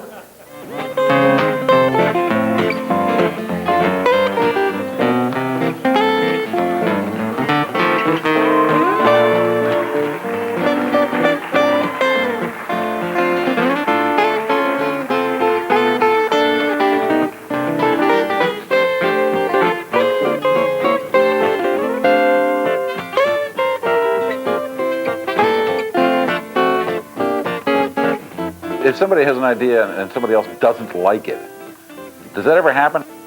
It's happened, and usually what happens is it's not because we don't like it, something's just not working. I am not Gene Kuhn. I work with him on Oregon Art Beat, and he had promised to give me a list of people that he wanted to thank, and they included some children's host program things, some like, Happy Tommy and his train, who inspired him when he was really little to go into TV. But he never gave me the list, so all I can say is He's wanted to do this for a long time, and I think this is the first one he's ever won, and we're very proud of him. So thank you.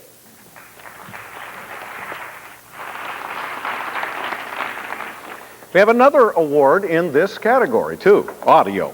And this Emmy goes to...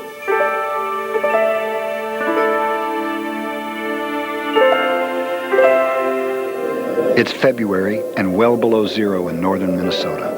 A day some would say is fit for neither man nor beast. Yet, here is a man, and there is evidence that the beast is close by.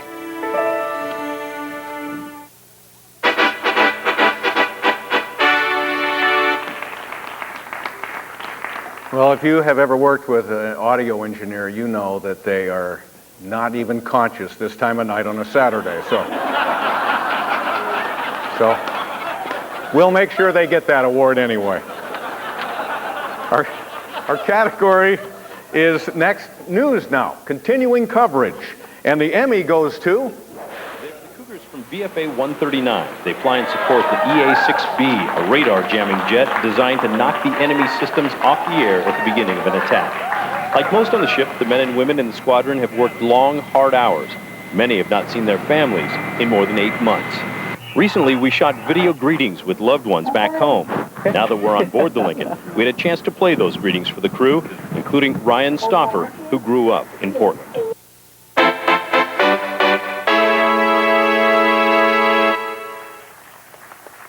Thanks a lot. I'd like to thank my reporter, Pat Doris, and the staff at the station at KGW. They had to kind of pick up things while we were gone. And I'd like to thank my wife. And thanks a lot.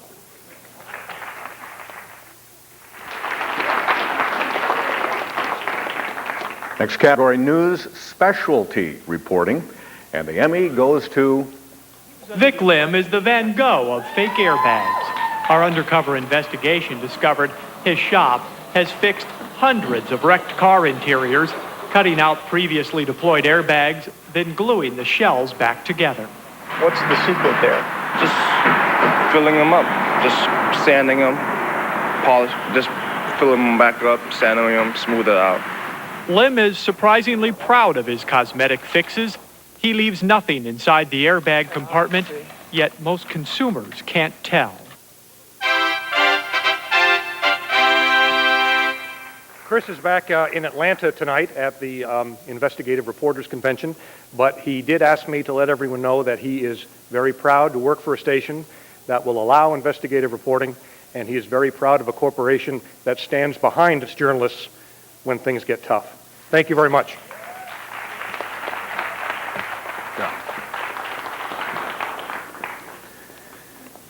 Interview discussion program is our next category, and that Emmy goes to... I'm curious, if you were a young 40-year-old prosecutor with higher political ambitions, do you think you would have made the same decisions? I think that life experiences help inform you to make these type of decisions.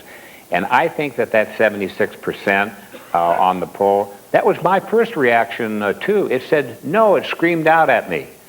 But then when I went through the thinking process, I arrived at a different conclusion.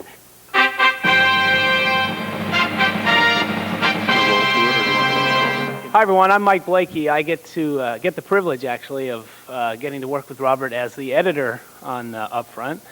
Robert and Mike, they couldn't make it tonight, but I accept these on their behalf, and I just want to say it's a privilege to work with Robert.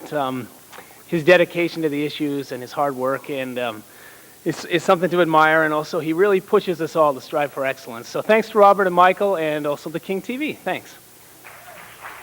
Mike.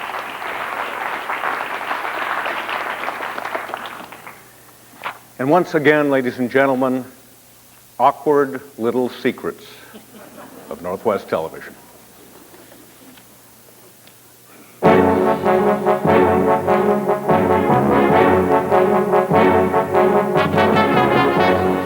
We'll be back with more on that right after this. Stay with us.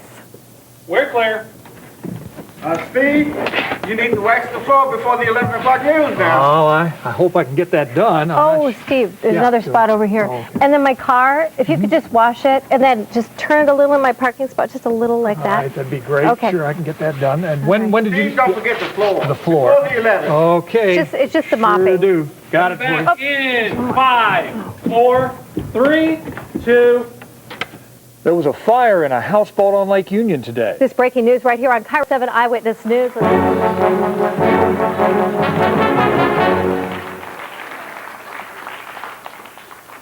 Our next category, live special events. And the Emmy goes to... How do you plead to the charge of aggravated murder in the first degree as charged in count 31 for the death of Debbie M. Abernathy? Guilty. How do you plead to the charge of aggravated murder in the first degree as charged in count 32 for the death of Mary S. Bello? Guilty. How do you plead to the charge of aggravated murder in the first degree as charged in count 33 for the death of Pammy A. Avent? Guilty.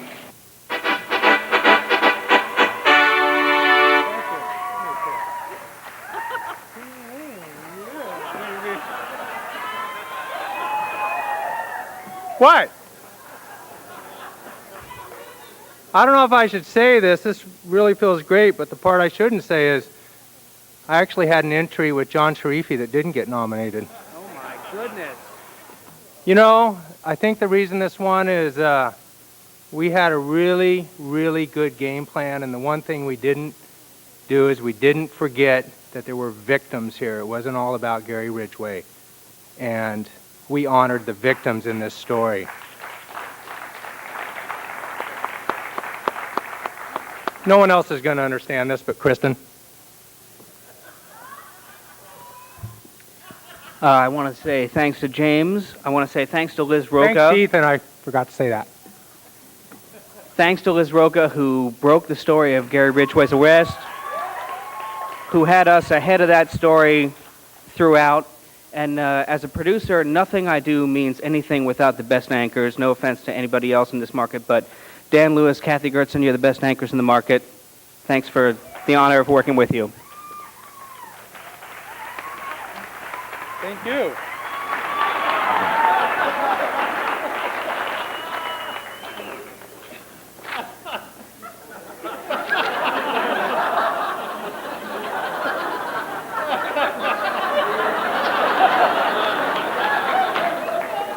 Did he touch you?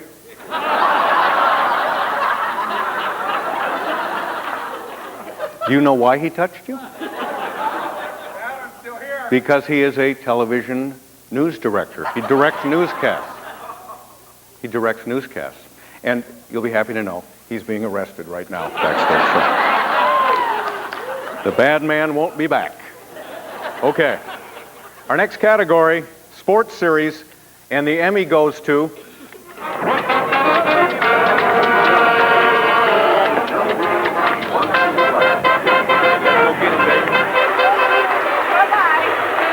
Now what? It's game time.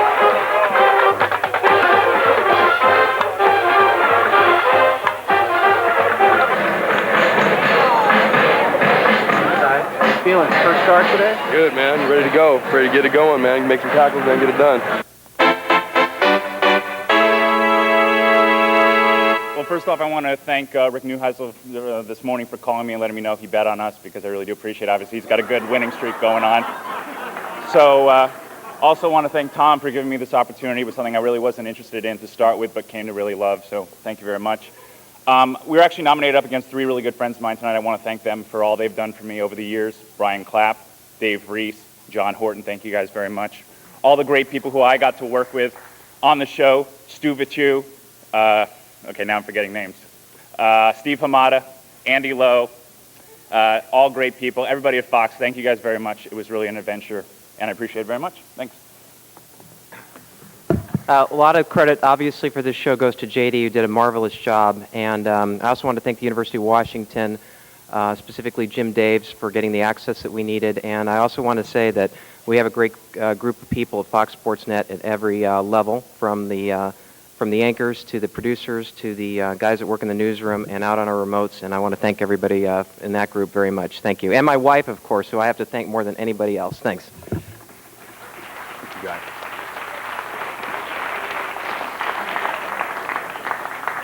Our next category, live sports coverage, and the Emmy goes to... Reggie Evans trying to defend Penny Hardaway on the perimeter. Reggie still smarting. The Sonics getting into the passing lane. Flip Murray tipping the ball away. Sonics forcing another turnover. Reggie Evans ahead to Antonia Daniels for the easy finish. Phoenix sets up at a half-court 7 to shoot. Marbury off the Bosco pick to the baseline. Covered by Evans. Manning forced Marbury into a horrible shot, closing out on him. The Sonics with the recovery, and Daniels up the floor. Key for the Sonics, Kevin, will be to keep this intensity level and focus up the entire 48 minutes.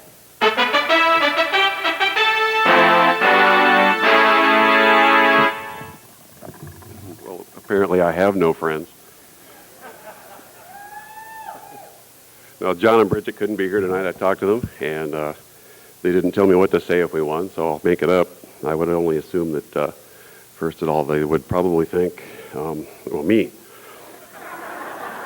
So we'll let them do that. But all of us, I'm sure, we need to talk about some of the freelancers that work in this city. I get to go all over the country and do these NBA games, and I work with a lot of different crews, and I would put the freelance crew and a lot of the camera people that work in this city up against anybody in the country. I want to thank all of them.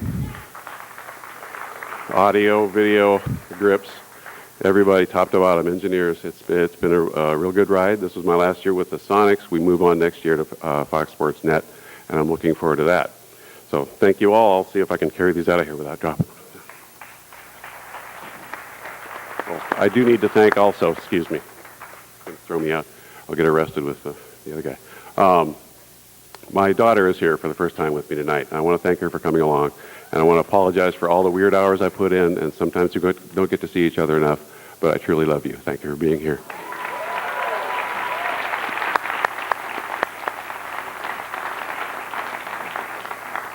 I don't know why you had so much trouble handling more than 2 Emmys. John Sharifi manages to do it. John the Octopus Sharifi. Our next category is sports segment, and the Emmy goes to... John Olerud makes it look so easy. I'm not talking about baseball, I'm talking about life. But he makes baseball look easy too. In a rock and roll world, John Olerud is slow jazz, classy, smooth, and splendid. They hurl blistering heat at him, he returns it with a soft stroke. They pepper him with bullets, he snatches them out of the air like they're marshmallows. Yeah.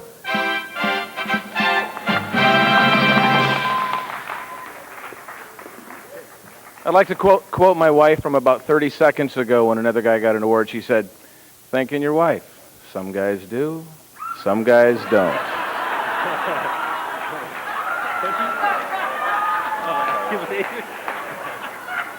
I'd like to thank Matt Stannard, Darren Tegman, and my wife, Monique. Thank you, Eric and Matt and Monique also. Thank you very much. These guys are amazing. It makes my job really easy to shoot the stories that Darren edits and Eric writes. So my mom is here, my sister's here, thank you. And my wife is here too, Lindsay, so thank you.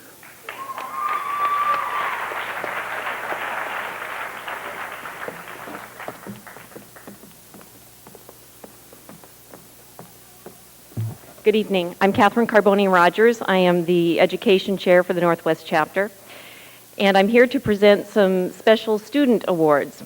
As you know, the mission of the National Television Academy is to promote excellence in television, and one very important way we pursue that mission is to nurture the next generation of television professionals and to instill in them a standard of excellence and of ethics.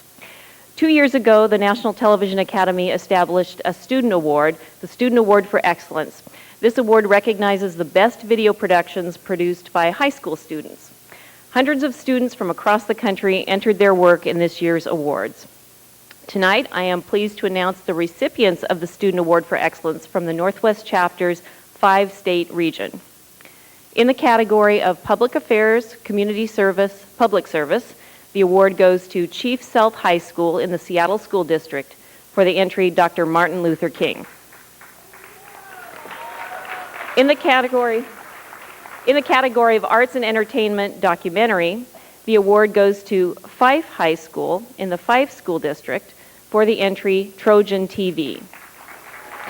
Now, the student who was the lead in that production is with us this evening, Nico Mamalo. And Nico, I'd like you to stand and be recognized.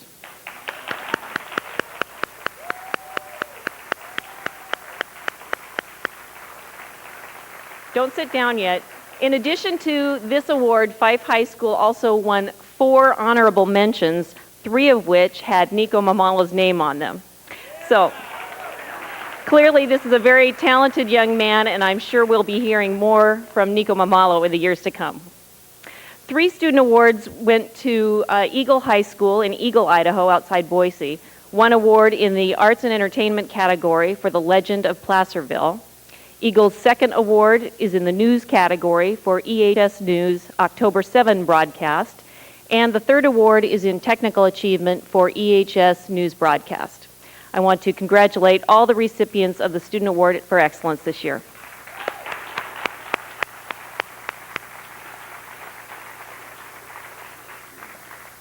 Another way that the National Television Academy invests in the future of our industry is by awarding college scholarships to the region's most promising students. It is with great pleasure that I introduce to you the Northwest Chapter's scholarship winners for this year. These are not just excellent students, they've already begun their careers in television by serving internships, and a couple have already secured jobs in the television industry. Before we meet the students, I'd like to recognize and thank this year's scholarship committee. First and foremost, our scholarship chair, Joanne Lasowski, who could not be here tonight, she's in Geneva, and committee members Christina Moy, Ed Carlos, Willie McLaren, Scott LaPlante, Dan Ibabau, Howard Scott, Eric Riddle, and Karen Scafidi. Thank you all.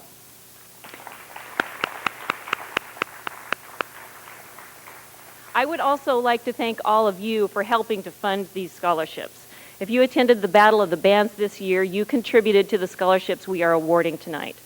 And a big thank you to Kid Como, aka Ken Morrison, for his coordination of the event, and also to Sue Ring for securing the fabulous auction items that were sold at the battle. The Battle of the Bands is not the only way that you can contribute to these scholarships. In tonight's program, you'll notice an envelope that you can use to contribute to our scholarship fund. You can think of it as an investment in excellence. So on behalf of our grateful scholarship recipients, I want to say thank you to the National Television Academy and its members and friends for their contributions to the scholarship funds. Now, let me introduce the students to you. I'd like to tell you a little bit about each of them. There are 3 winners this year. 2 could be with us tonight, and 1 could not be because she's serving her internship in Utah now. Come on out. First, I would like to introduce Lindsay Marshall. She's the one that can't be with us tonight. She is a senior at Pacific Lutheran University. She told the judges that she grew up hearing many prominent American voices telling the important stories of the day, and as she grew older, she realized that she wanted to use her voice to tell those important stories. During her entire college career, she has worked in some capacity at the student television station at PLU. She is currently interning as a news production assistant at the ABC affiliate in Salt Lake City, Utah.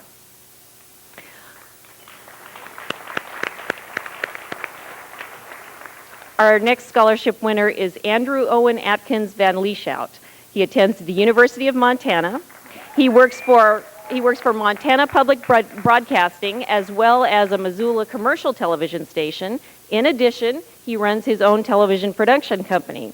He says he strives to produce something that is not only emotionally gripping, but unique to his abilities. His teachers told the judges he is a driven student with a charming attitude, a real team player. Andy Atkins.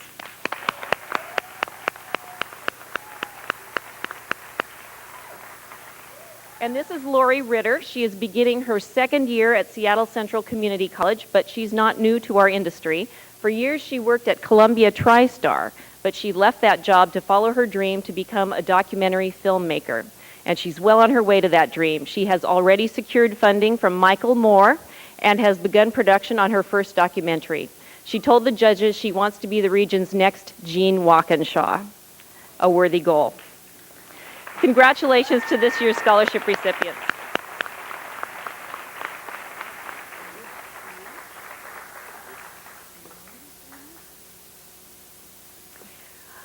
I want to encourage you, if you have a chance tonight, to introduce yourself to these people, shake their hand, pat them on the back, and be prepared to hear their names in the future on this stage as Emmy recipients. So again, on behalf of these future Emmy Award winners, I want to thank you for your contributions and your continued support of the National Television Academy scholarships. Thank you.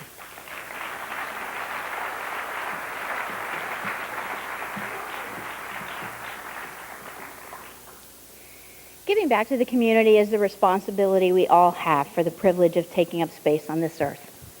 We can do it through our kids' school, our favorite charity, our church, or through the profession that we've chosen. The NATAS Board of Governors has the honor of presenting a special award called the Governor's Award. There's no finite criteria. We aren't mandated to give it. It's an award given only by the board and only to those who take that commitment of giving to the community to another level.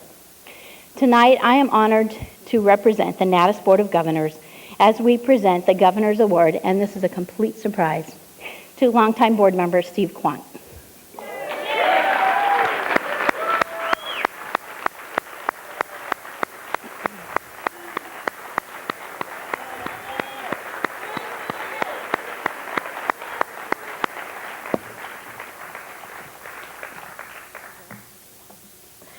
For more than 15 years, Steve has served the Northwest Chapter, first on the awards committee, then 8 years as chair of it. Is that right? 8 years? Yeah, maybe. Something like that.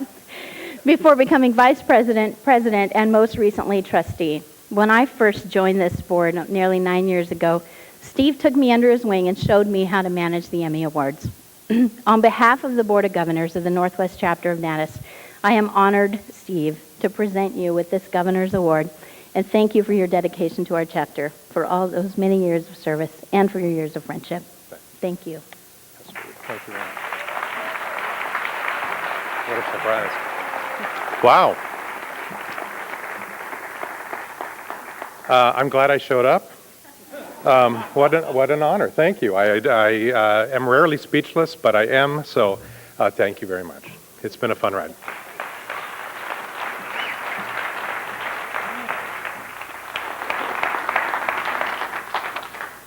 Let's get right back into things, shall we? Our next category, promo, single spot, news. And the Emmy goes to... While you're doing this, K2 is doing this. While you're doing this, K2 is doing this. Downtown Portland. While you're doing what you need to do, K2 is doing what we need to do, to let you know what's going on around you. While you're busy living life, K2 News is busy reporting on news that affects your life. Good evening. First on 2 at 5. Here's what's happening. Get the news from the spirit of the Northwest. K2 News at 5.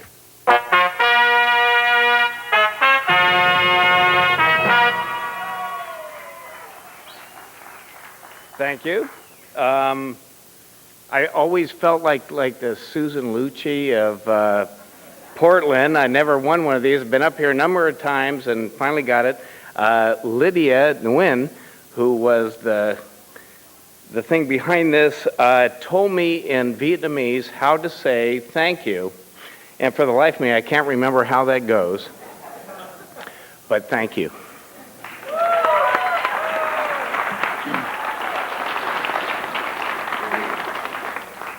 Sir, excuse me, sir.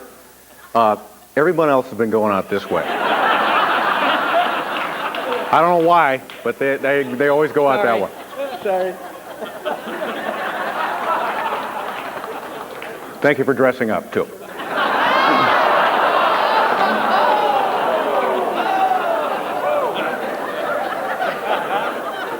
Our next category, promo, single spot, non-news, and the Emmy goes to...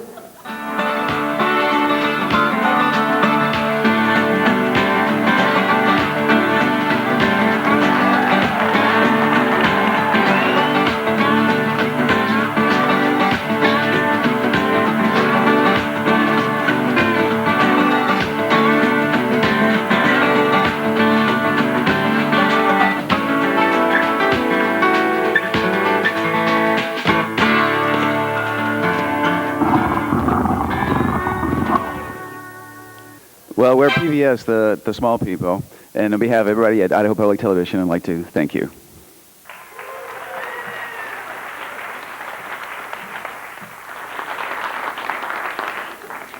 Congratulations to you again, our friend from Idaho Public Television again. You can tell he's from Idaho because of the coonskin cap.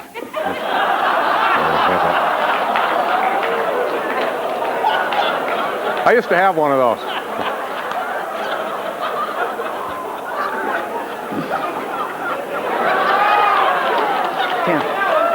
I wish I hadn't have said that. I'm really sorry.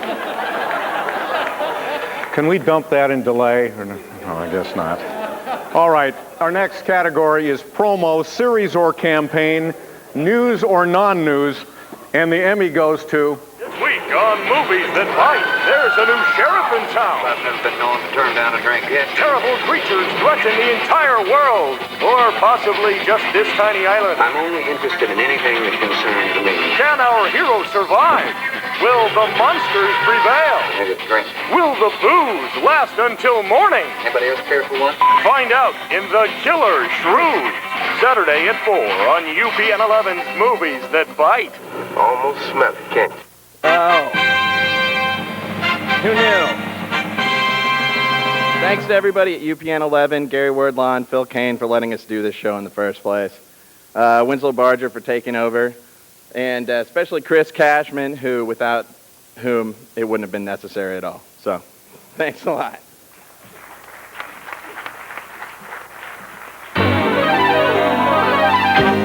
It's time to pay wheel again.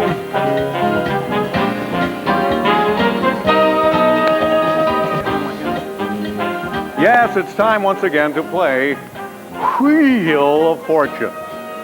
Thanks, by the way, to Nate Newby for mentioning my son, Chris, without whom I wouldn't be necessary. So, very proud of him. All right, can you bring the hand mic out here? It looks like a mic. Yeah, this is it. This has got to be it. All right, I'm going to draw another number, and we'll see who gets to play the prize wheel this time. Here it is. 666-359er. 359. 666-359. The goose drank wine. Here he comes. Why has everybody been in the back that is... Get a shot of this, would you?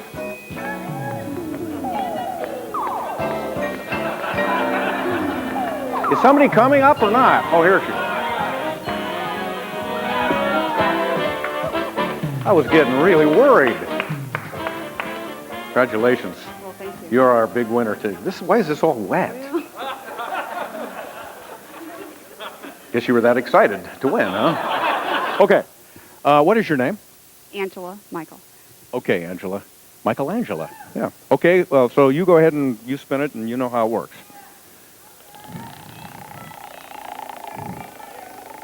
Round and around she goes. And where she stops, it probably blows. The prize table. Well, which would you prefer, Kiss from Miss Seattle or prize table? The prize table. She's going to the prize table. I know what Como director James Owens would have done, but okay, this is what you're going to get. This is the excuse ball. Anybody in your orbit won an Emmy tonight so far? John Sharifi won a couple of them. Oh, really? I hadn't heard about that. Oh, good. Well, congratulations and thank you for playing Wheel of Fortune. Take that thing out of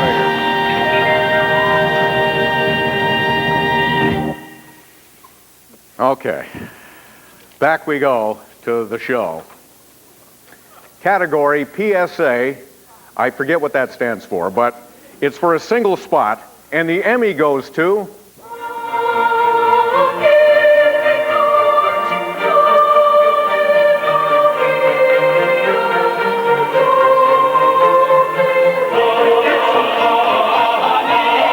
Ironically, a lot of guys who do steroids are nicknamed tiny.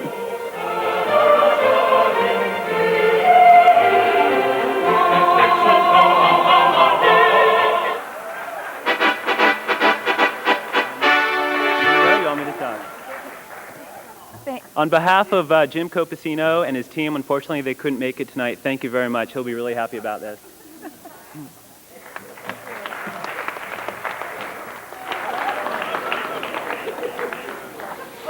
What was so funny about that? That looked about right to me.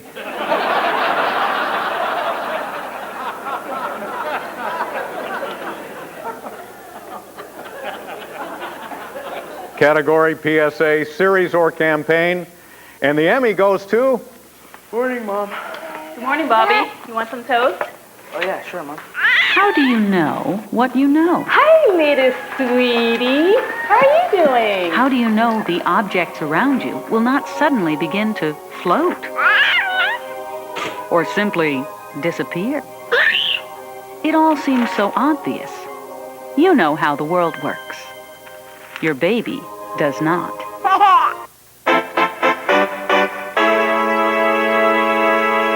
Where's Cindy Pendergraft? I know she's here somewhere, but she might have left early. I don't know. Greg Davis, the photographer of this, wanted to thank David Leonard, the director. Who else? Should thank Jan Anderson, the person who brought light to those pictures. Pretty nice. And Teleris, who we all know, the agency or the people who disseminate all what is known about brain research for early childhood. This PSA series that's aired locally looks like PBS is going to pick it up nationally for the first PSA that they have ever actually distributed nationally. They don't do that, so I don't know. But anyway, thank you, and thanks KCTS. Oh, you have change in your pocket, and KCTS is still here. You want to be a member? Yeah, sure.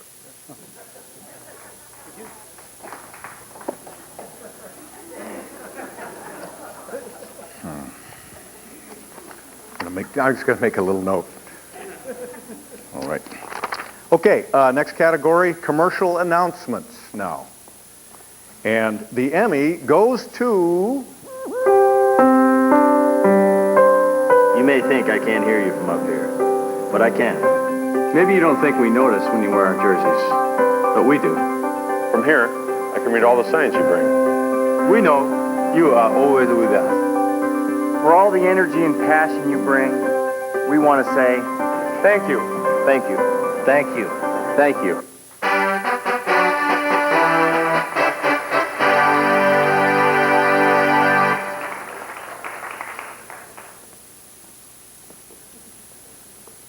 Nobody wants it? Or you just happen to be going down the aisle? Okay, well... certainly doesn't add up. Somebody from Copacino came and got the other one, rather proudly actually, the one with, you know, the naked guy. Now this one, because it's the Mariners perhaps, nobody wants to come up. Bunch of bandwagoners, that's what you are. Okay, well then we'll just move on to the Technical Team Award, and that Emmy goes to... He's got a great start shaping up on the inside lanes for 5, 4, 3, 2, 1. We're going to have a legal start. Oh, he didn't get up there. Dave's in trouble. Going to have a legal start, but Dave did not come into the starting picture as fast as he thought he should. Trent West did. And look at him take off. Okay, Trent West can come all the way across here if he wants because he's got 5 boat lengths. Trent West is going to be hard to fit. Look at the Budweiser. The Budweiser made up a ton of ground by having the inside lane. I think right now Budweiser is in the catbird seat.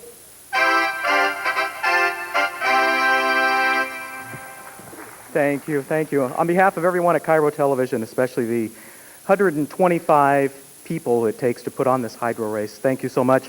Our director who is in the truck tonight, Walter Farley, is also our production manager. He manages that massive assignment, so thank you very much to Walter. Thank you.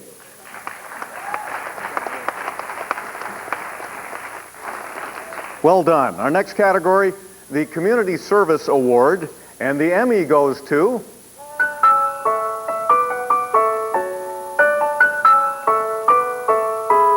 Every child needs a hero. To offer their encouragement. to give of their time. To take a moment to teach.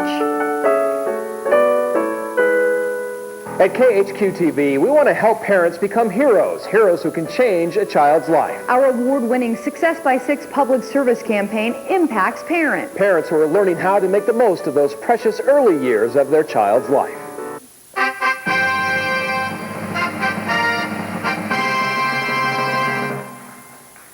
For those of you that don't know, Success by 6 is a program that helps encourage literacy among children. So it's really a thrill to get an honor for the children and to use the television we have, the medium we have, as a canvas to further that for children. So this goes out to all the children. So thank you.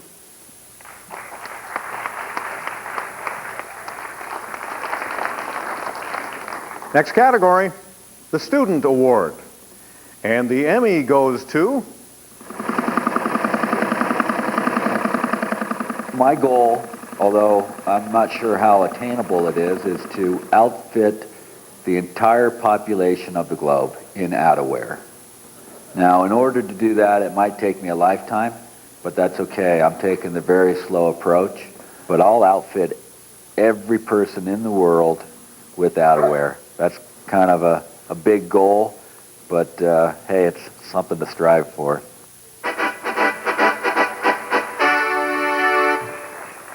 Business Made in Montana started out as an experiment 10 years ago. Juniors at the University of Montana find Montana homegrown businesses. They go out and interview these folks, and with Nat Sound and interviews alone, they tell the stories of some pretty remarkable businesses that are making it in a state where it's sometimes very difficult to do that. What we find is it really teaches the students to let the people involved in the stories tell the stories. Thank you very much for recognizing them. Congratulations. Our next category, newscast. And the Emmy goes to... Guilty. Guilty. One by one. Guilty. Green River killer Gary Ridgway Guilty. confesses to killing 48 women. Guilty. More than any other serial killer in U.S. history. I want you all to know what a relief it is that this guy is finally caught. You'll hear from the women's families. Doesn't he deserve to live?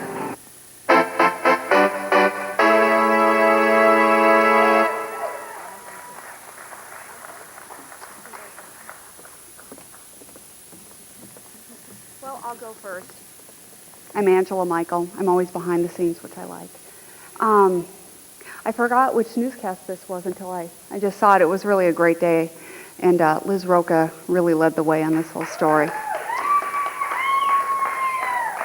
I work for a great television station. I work with great people, and not only are they really talented, but they're also really decent people. So thank you very much. First of all, I want to thank Liz Roca, who broke this story, and Dan and Kathy, and my co-producers here, Angela and Ethan. And I want to say Happy Father's Day to my dad, and also to my boyfriend, who's going to build me a little shelf so I can put both of my Emmys on this. I really took a back seat on this show to both Angela and Elisa, so I can't take much credit for the actual show. But I just want to say thanks to all the people who don't get seen regularly on these award shows, and the guys in ENG, Darren Worthington, Dave Coley, and editors and reporters and photographers and everybody else who made this all possible. Thanks very much. This is all thanks to you.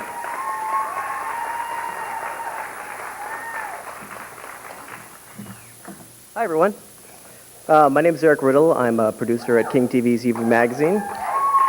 And I also have the honor of being co-chair of the Silver Circle Committee. As in years past, selecting this year's nominees was a very difficult task. To be nominated means you're more than just in the business for 25 years. It means you made a difference. All the people nominated tonight did make a difference, but when the committee learned about the accomplishments of our next inductee, the choice was very clear. So tonight, I'm proud to announce our next inductee into the Silver Circle, Tom Dargan.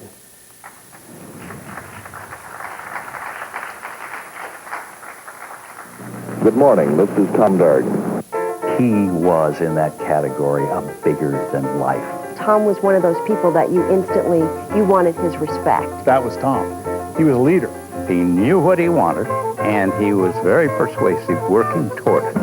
Born in 1925, Tom Dargan grew up in the Northwest. He served in the Navy during World War II and earned his master's degree at the University of Washington. He was so into education. He was so well educated. There was really nothing he wasn't conversant in.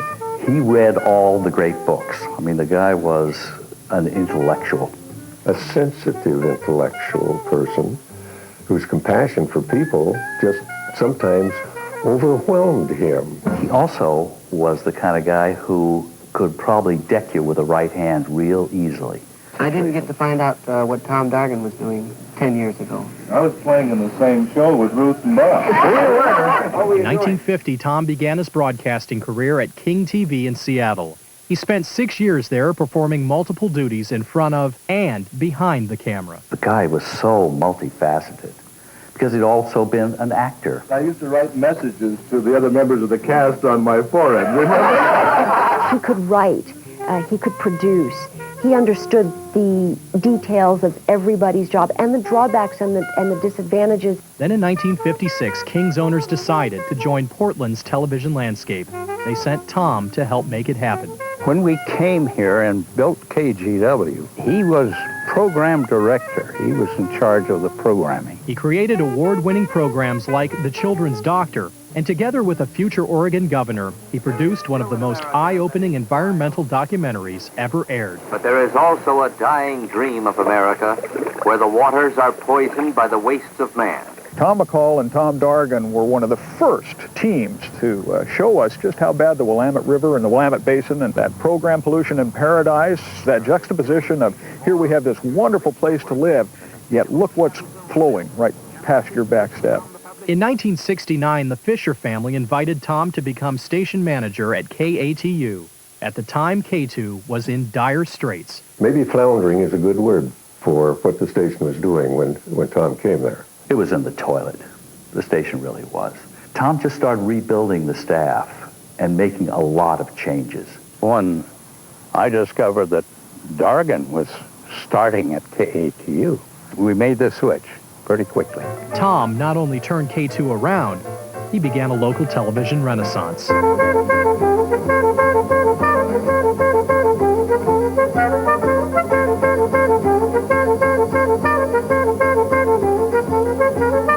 It was breakthrough television at the time. No one else was doing these things. Which is why the station was just so well loved and so popular, because we were out there. The guy had a great sense for television.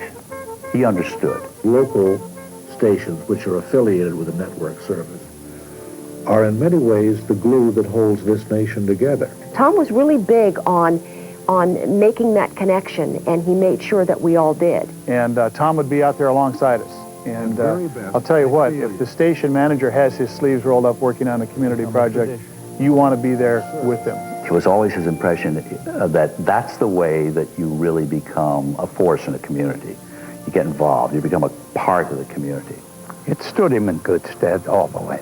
And it was Tom's dedication to the public good that inspired him to create the Thomas R. Dargan Minority Scholarship. That was because it was the most valuable thing that a person could have, was their education. He wanted to extend the opportunity to everybody.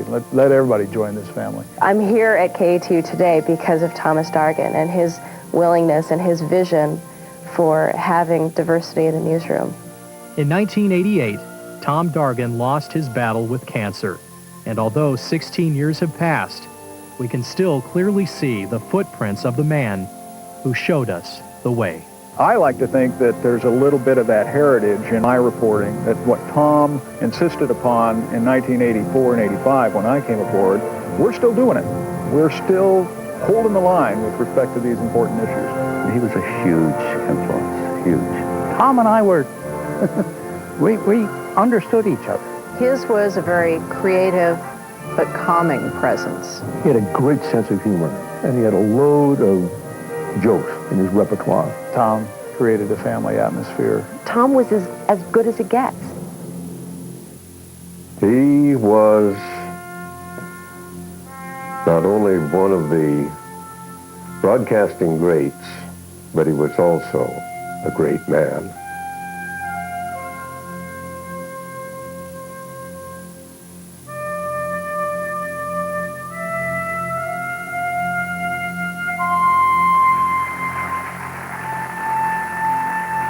Accepting the award on behalf of his father, Rich Dargan.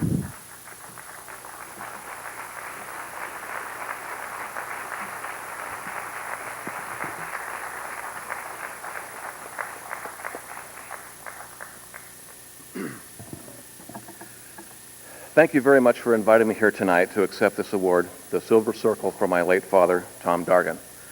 I know he'd be very pleased to join the many fine people honored with this recognition over the years as he worked with and alongside many of them.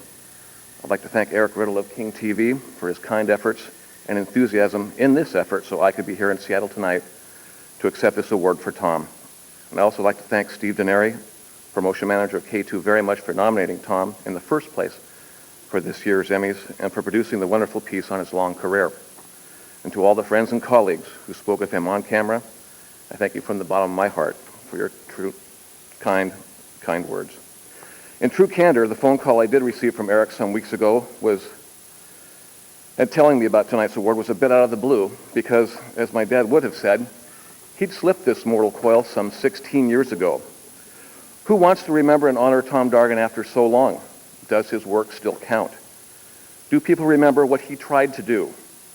That phone call was a pleasant and electrifying surprise and much appreciated by me and the Dargan family. It has been some time since his passing, and tonight you have recognized and awarded his time of dedication and efforts made in broadcasting, his time spent, over 25 years, of using the medium to what I think he felt was the overriding mission back in the beginning and to what I hope still has a significant place in the works that all of you do. And that is to use the time you were given as broadcasters, the privilege of working in this unique industry, to use it, as Tom might say, if you were still here, for the public good. The public good, is this a quaint notion from the dark ages of TV, not really needed for the bottom line? Tom didn't believe that.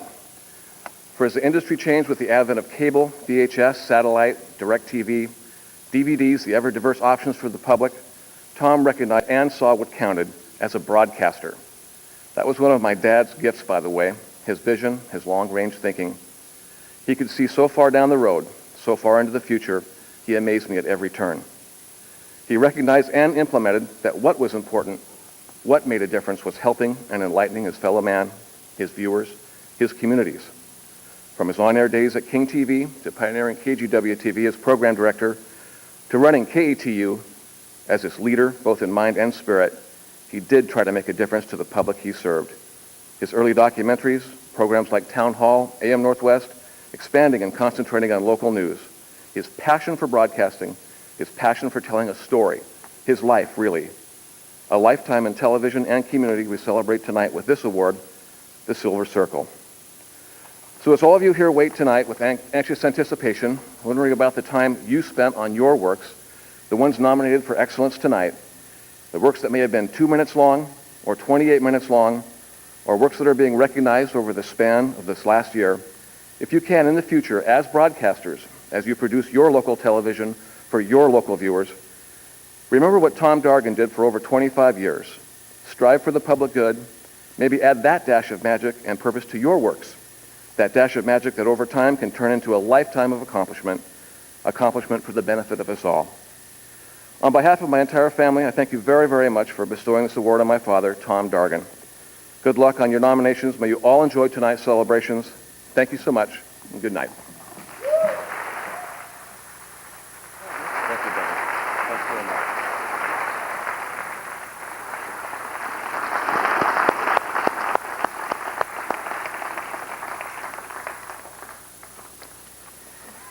Thank you very much. This year, 2004, has been a watershed year and a difficult year for some broadcasters. Janet Jackson's little faux pas at the Super Bowl has spawned a number of consequences. The most egregious example you saw earlier tonight being Ken Schramm.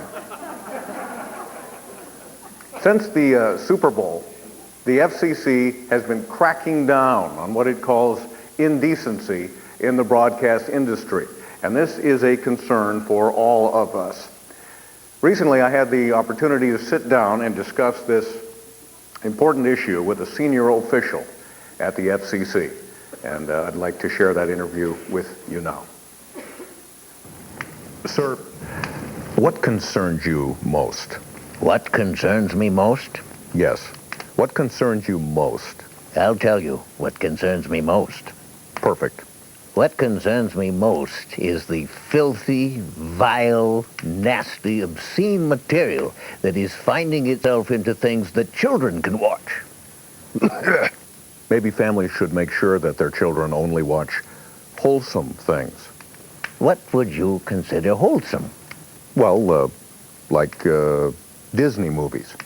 Get ready to have your eyes opened, Mr. Cashman. Take a look at this movie that we thought we knew. You remember? Lady and the Tramp? An old favorite. Seems innocent. There's Tramp rolling over. Now, let's see that again and freeze it right there. Notice anything missing, Mr. Cashman? Is this movie perhaps better named Lady and the Other Lady? I never noticed that before. I didn't think so. Now, take a look at this. Here's cute little Jiminy Cricket hopping up onto the fireplace mantel while Geppetto is busy painting on Pinocchio's face. And look where Jiminy's hand is placed. Oh, he's having a fine time. He's a nasty, nasty cricket. All right, okay, well, I think your point's been made. I wish that's as far as it went, Mr. Cashman. But look at this video. Remember Bambi? It seemed like such a sweet film. But then they toss in this prurient scene with Thumper and his girlfriend.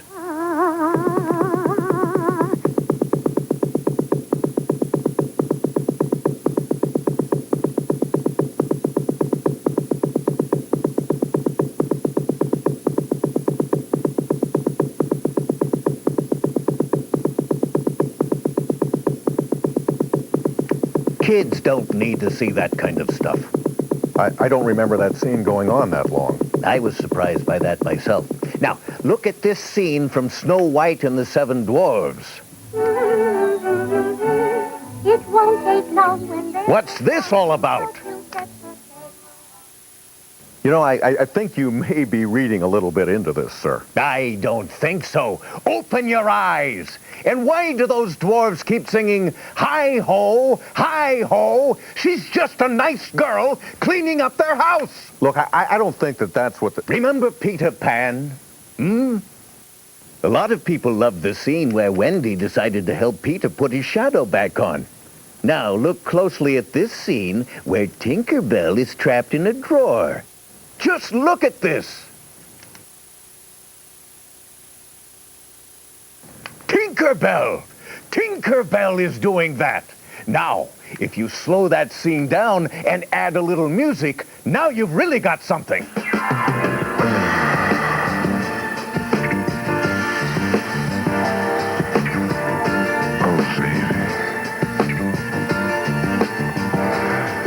But why would someone slow the video down and put that kind of music to it?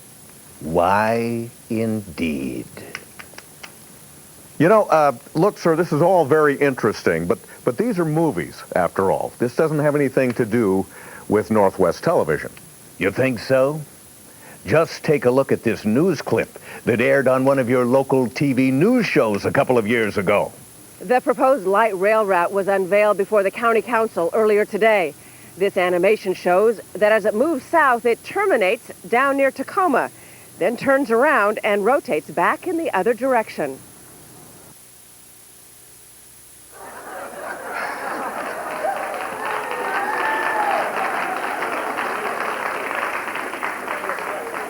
So be careful, my fellow broadcasters. It's a slippery, slippery slope. All right. Let us resume, and we are coming around the final turn and heading for home now. This category is for reporter news, and the Emmy goes to... Officers say they're going to be making citations here, not just for the illegal fishing, but also the snagging activity. The anglers are lined elbow to elbow and stacked in rows. They don't seem to care that the river is closed to Chinook fishing. We watch anglers hook and play fish to exhaustion. Some salmon go back, and others do not. The man in white glances around, throws his fish among the rocks, and goes back to business. We'll see more of him later. The anglers are so focused on their fishing, they don't know they're being watched.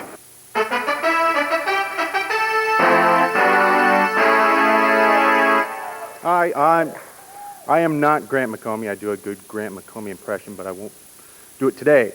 So I'll just thank him. I'll thank my wife, and oh, she's not out there, so thanks, everybody. Bye.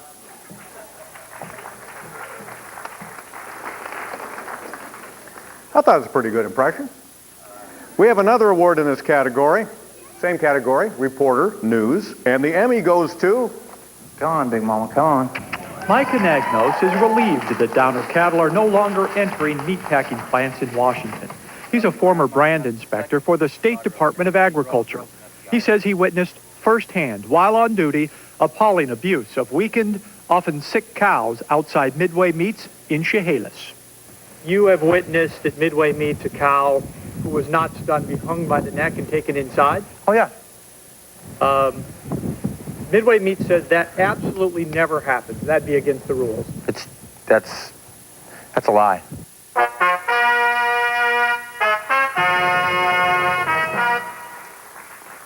Well, I'm happy and honored and more of a proud to accept this award for Chris Halsney. Goodness knows he takes a lot of heat, as all good investigative reporters do, and we love to stand behind him. So I want to thank the Academy for acknowledging and realizing that Chris tries very hard to always get to the truth of things, that he doesn't cower to big business or big government, and that in his heart he always tries to do what's right for the people. Thank you.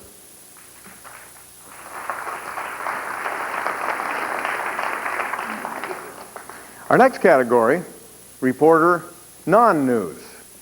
It's a little different. It's non-news.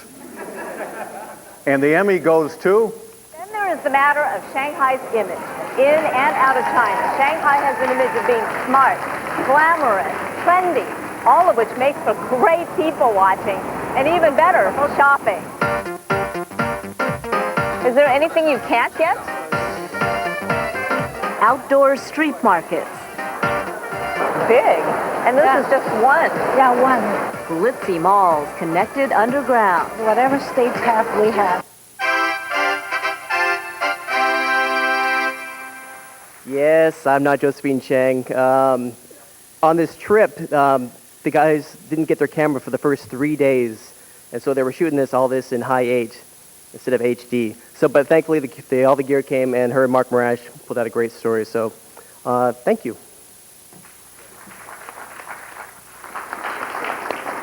Well done. Who is the winner in the weather anchor category? I'll tell you in 2 minutes.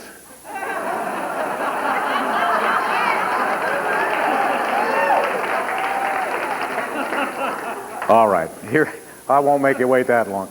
The Emmy goes to... With a forecast like that, Monty, you can't help but be popular. Well, I know. Hey, guys, was the concert good? All right, everyone, is their forecast great? Who's your favorite weatherman? Oh, no. I think this live audience is going to your head, Monty. Back to you guys. Yeah, this one's for Monty. I talked to him a couple days ago, and he did not think he would win it, but here's to him, and here's to the mighty Q. Out.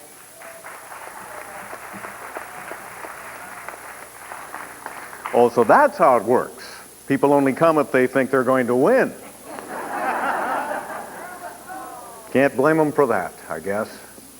Category next up, writer. Single story, series, or program news. And the Emmy goes to... Chris Kime's mother, Kim, and little brother, Cameron, Does this make you feel sad a little bit? returned to Pioneer Square, to the exact spot where a mob beat Chris to death. But it's okay if you want to cry. The tears started flowing that night. 2 years ago, today, Mardi Gras. When friends carried Chris away unconscious. Thank you. Well, my father gave me the appreciation for this craft. He's a writer, a poet, still writes. I'm convinced that's what's keeping him alive. And, well, I can't wait to call him up on Father's Day and tell him that I won the writing Emmy. Thank you.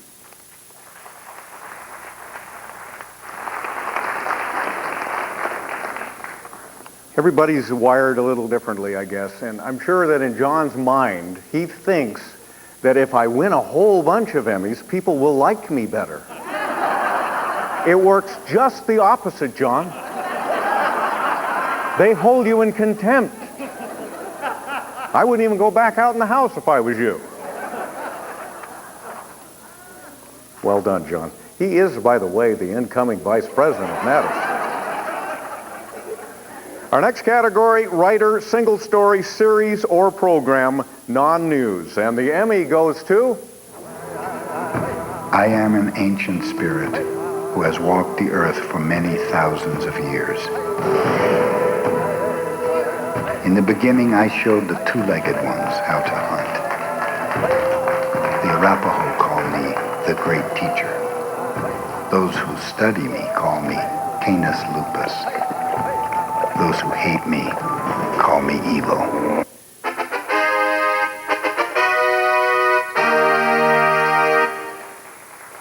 All I can do again is claim that I have worked on previous documentaries with Sharon Howard, who is extremely talented. Her husband, Michael Rosen, this will make his birthday even better, I'm sure. I said before that I wished I was Peter Coyote, even though I know this will open me up for an extremely terrible joke. Now I wish I was Pat Cashman.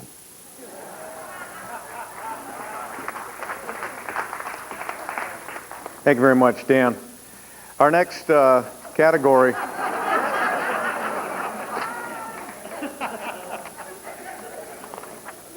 That was Dan, wasn't it? All right. Okay. I forget his last name, but we're good friends. Our next category is photography, single story, series, or program, 24 hours. And the Emmy goes to... Wearing a 38-mile-an-hour hard hat. Whoops. Every time the wind blows that fast, it sails. Hey! A little bit of wind. Oh, man.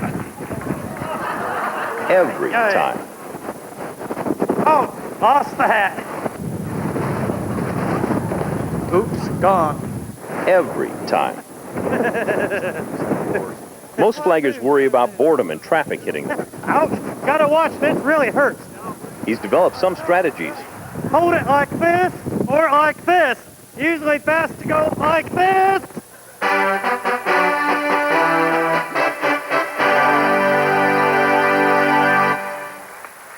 You know, that was a fun story. It was just one of those magical things that happened. But thank you very much.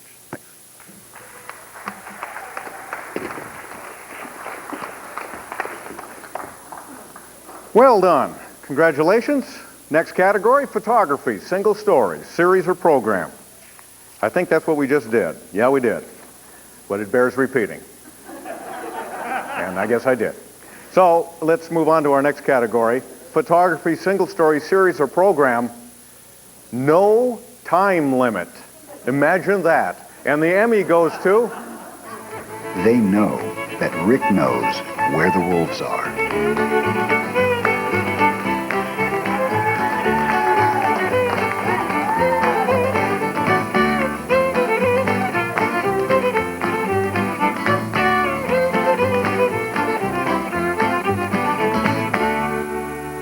I guess my attitude is I just don't want to miss anything that's happening out there.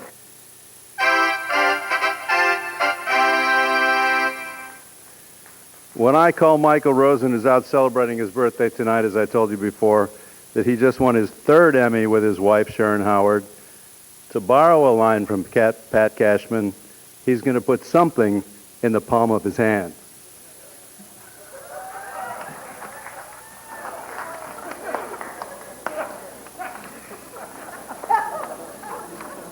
When I said it, it was cute.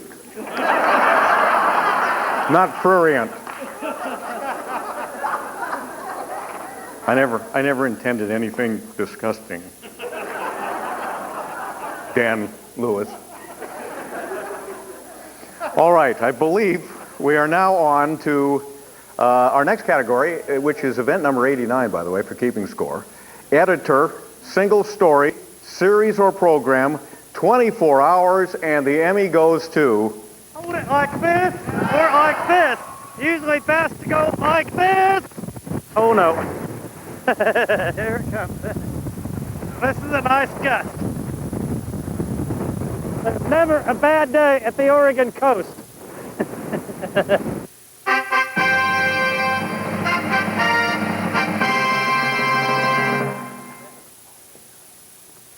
I don't have anything else to say.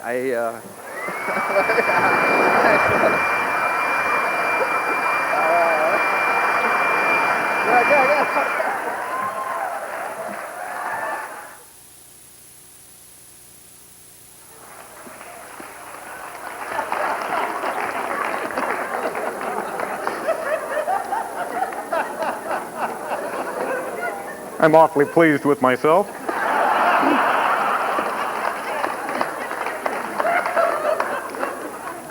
Category, editor, single story, series or program, no time limit, and the Emmy goes to... The Columbia's lost. There are no survivors. At the Johnson Space Center in Texas today, 7 astronauts were remembered for their accomplishments. Each of them knew that great endeavors are inseparable from great risks, and each of them accepted those risks willingly. Rick, Willie, Mike, Casey, Laurel, Dave, and Alon, please know you are in our hearts.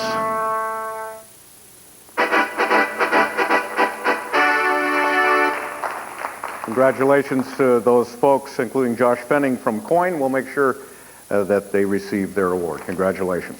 Our next category is for graphic artist, news. Well, no, maybe. And the Emmy goes to... From the Q6 Digital Newsroom, Dan Kleckner, Stephanie Vigil, Brian Albrecht's accurate fast alert weather, and John Fritz. Thank you for watching KHQ Channel 6 Local News.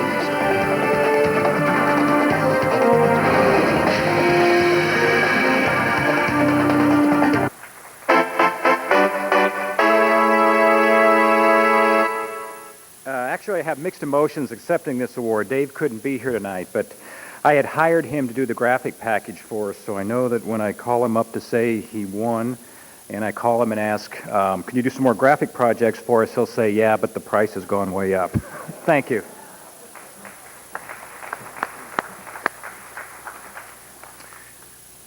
Once again, ladies and gentlemen, Northwest Television's Awkward Little Secrets.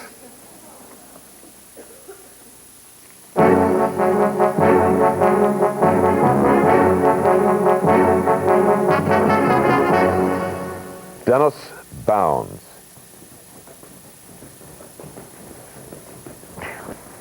Yes, he does. So sad.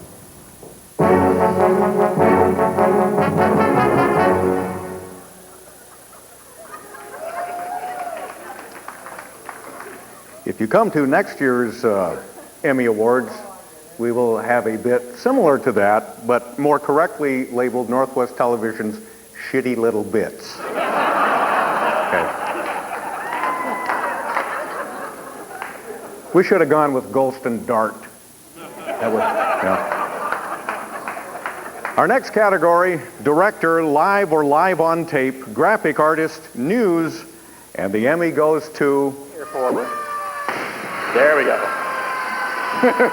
Ready, I'm two. surprised none of the glass breaks Dissolve around two. around this Two, you're area. hot. Ready, one. Dissolve one. Ready, three. That's why the pirates talk so loud. They Dissolve three. They can't hear themselves talk, so they gotta scream. They're not saying hard, they're saying A. And I see more than one small, Ready, not so four. small person with their hands over their Dissolve ears. four. Well, Ready, again, one. it's just part Ready, of the two. great tradition Dissolve of two. Seafair, deafness.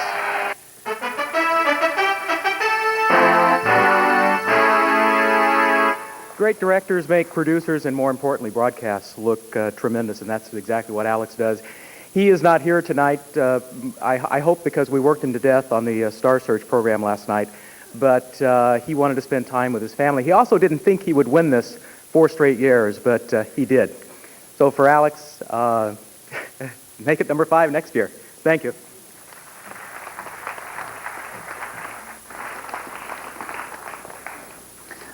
Next up, category Director, Pre or Post-Production. And the Emmy goes to... After signing away our life in liability forms, we were allowed to join the few scientists who do have permission to enter the crater. But we were warned. You're going in an active volcano. There could be steam explosions. You're dealing with poisonous gas. You're dealing with weather. I mean, you're going into a harsh environment. You're just a visitor, and hopefully you're welcome.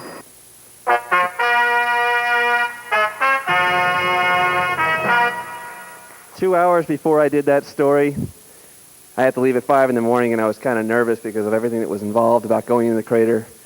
2 hours before that, at 3 in the morning, my wife looks at me in the face and she goes, "You're going to be a daddy." So here's to my wife for freaking me out on that day. And here's to my baby Kirsten, who's now 8 weeks old. And I was up against a lot of colleagues today, too, in the same category, and they're all excellent people. Oregon Public Broadcasting is a fantastic place to work.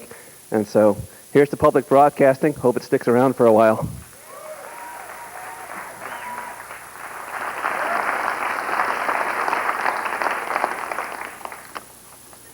Well, maybe it just might, because here's our next category, Director, Pre or Post-Production. And the Emmy goes to... It's a year-round business, from chanterelles in summer and autumn to winters, hedgehogs, truffles, and black trumpets, to spring, wild salad greens, fiddlehead ferns, and morels, a parade of highly perishable edibles. These particular ones are destined for the Los Angeles marketplace. We may not know it, but we may be feeding the Lakers.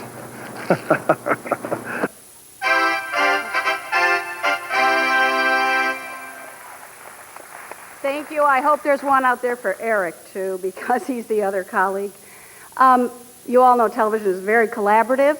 I want to thank a great shooter, Tom Schreider, a great editor, Greg Day, all our audio people, and 2 wonderful producers, Steve Amon and Jeff Douglas, who had a hand in every one of these nominations from OPB, and also to the person I drug here, Jim O'Neill. Thanks so much.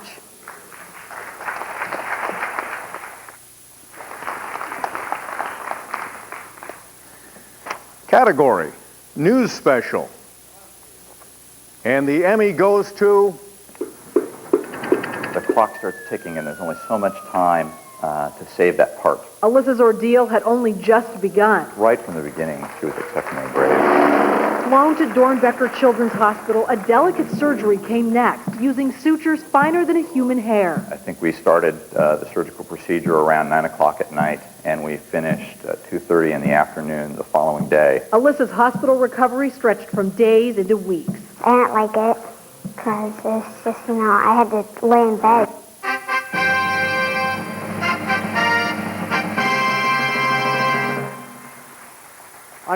I'm not Rich Kurz. I'm Rod Grammer, News Director at News Channel 8. I accept this on behalf of Rich and the entire News Channel 8 team. Thank you very much.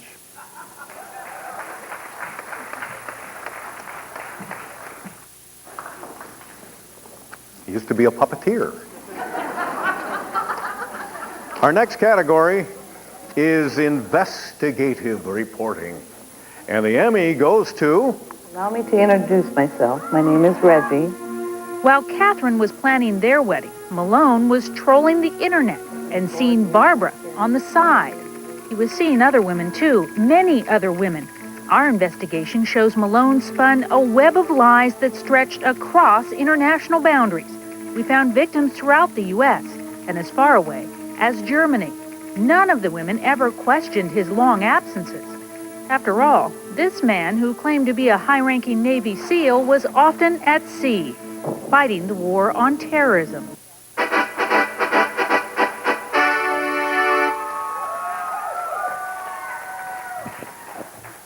Got to take back every rotten thing I've ever said about the Emmy Awards. That's only because I wasn't winning. Wow. This one's really special because there are a few times anymore that you can really do some good. And this guy was ripping off women all over the world.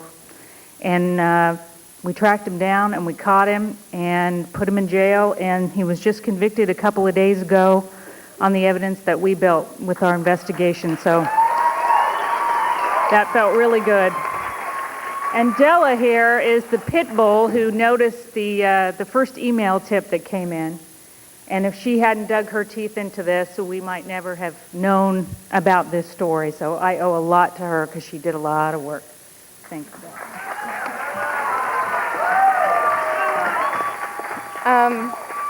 I'd like to thank the women that shared their stories with us. It takes a lot of guts to tell the world that you've been scammed, especially when it comes to love.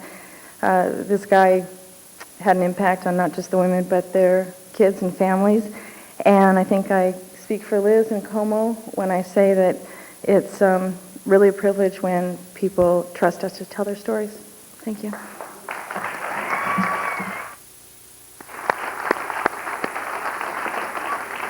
Well done. Next category, host, talent, non-news. And the Emmy goes to... Welcome to China. I'm Josephine Chang. We are on the world-famous Yangtze River, and we begin here because something huge, monumental is happening. It will affect the Yangtze and millions of people forever. And Beijing has another claim to fame. It is the birthplace, literally, of the giant panda breeding program. It all started here at the Beijing Zoo in 1963 when Ming Ming became the first cub born in captivity. Well, Josephine's on the coast right now with her son, but she'd be thrilled with what she's accomplished tonight, so thank you.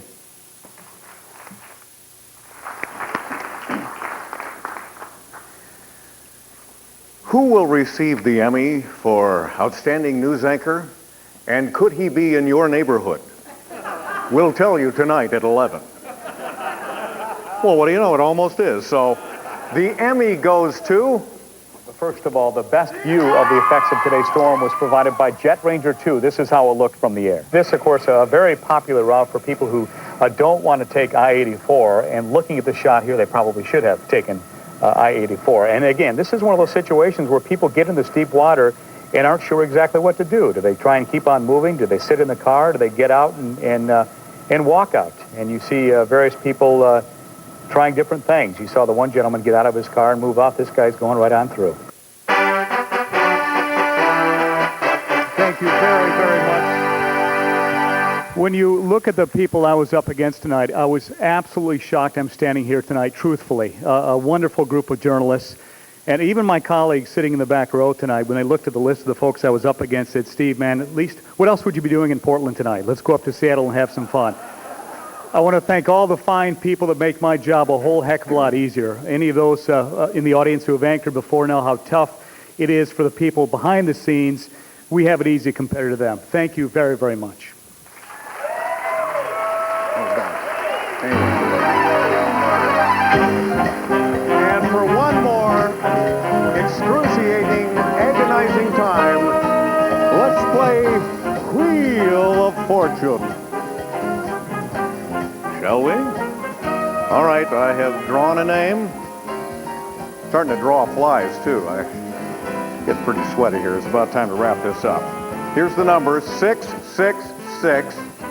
Ooh, 0666. 068. 068.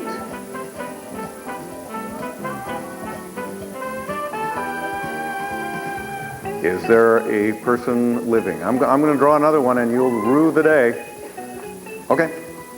You're only hurting yourself. Bring that bucket back out here. Because we switched it up, actually, and this person actually doesn't take anything off the wheel. They will receive a new car.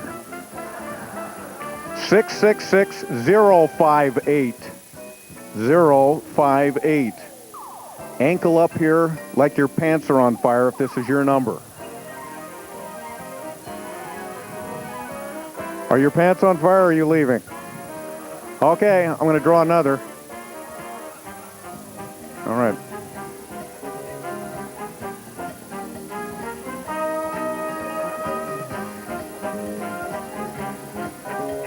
Leonard Bucket Company.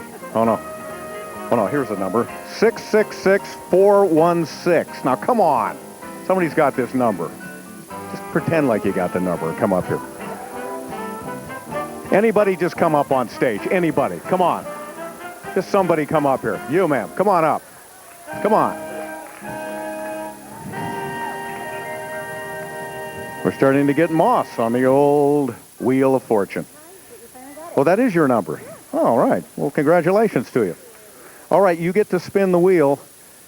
God bless you.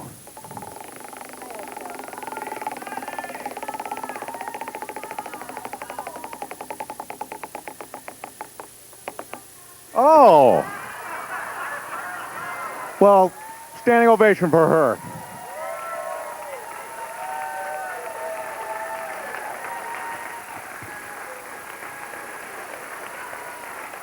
Wait a minute, there was a bit of a mix-up. If you look back at the wheel, it turned again while you weren't looking, and now you have to twist with me. So here we go. All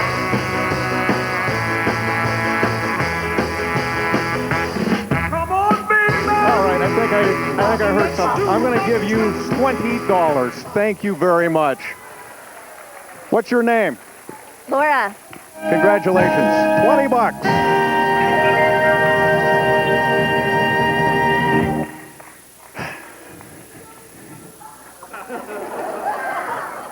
Man, that was pretty good. Pretty good kiss for $20, I'll tell you.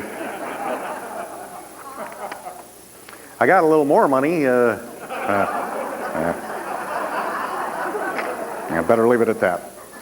Okay, we are going to bring this baby into the barn very shortly here. Our next category, daily news, market size 80 plus, and the Emmy goes to... 9 News at 6 starts right now. From the coast to the valleys to the Cascades. This is KEZI 9 News at 6. A bank robbery suspect is alive tonight. Good evening, everyone. I'm Rick Dancer. And I'm Colleen Nelson. After a chase with police, the robbery suspect was brought down with a beanbag. 9 News reporter Mark Toy tells us about this less lethal weapon.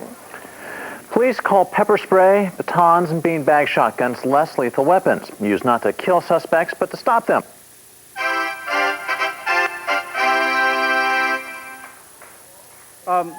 Thank you so much. You can imagine our pride in Oregon. Let the word go out to all in the hinterlands. You can win. And this turns out to be really good news for KGW tonight because the young man who produced that newscast, Nick Bradshaw, is their newest assignment editor. Thanks very much.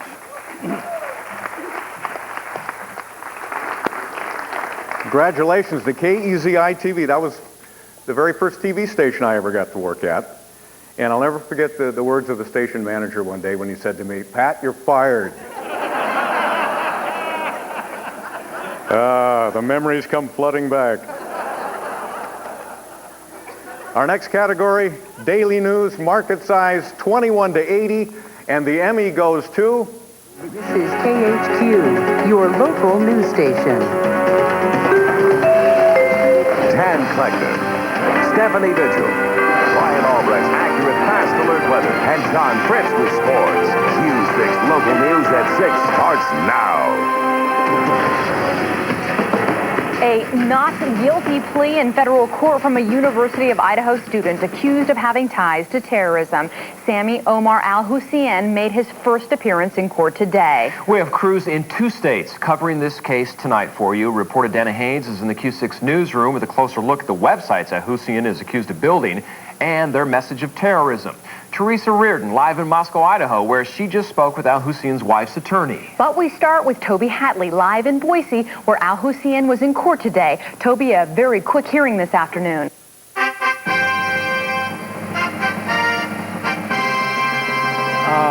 This is a surprise to us. Patricia McRae, the news director, asked me to accept this award if they won. She says, I don't think we'll win, but just in case we do, I hope you'll be there and accept it for us. And I do, and I will. This is terrific. Thank you.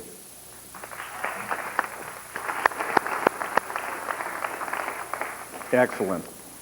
Next category, daily news, market size 1 to 20. And the Emmy goes to... Cairo 7 Eyewitness News at 5 begins right now. And we begin with breaking news as SWAT teams move in on a North Seattle neighborhood. Good evening, I'm Steve Rabel. And I'm Christy Lee. It's all happening right now near Northgate. Cairo 7 Eyewitness News reporter Kevin McCarty is live with the latest. And Christy, we want to go to some picture shot just a few moments ago of police activity around this home. We are not showing you any live activity, any live police activity to avoid endangering the lives of the officers here.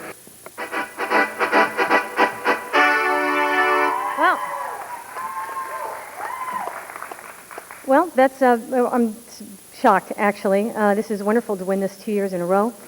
I certainly want to thank the Academy for recognizing my staff's extreme dedication and hard work. I also want to thank them personally, because the staff of Cairo is like a family to me.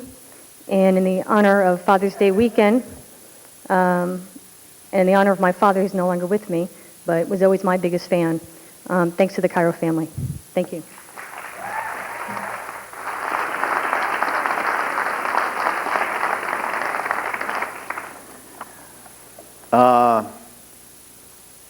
The remaining Emmys there all go to John Sharifi, and congratulations.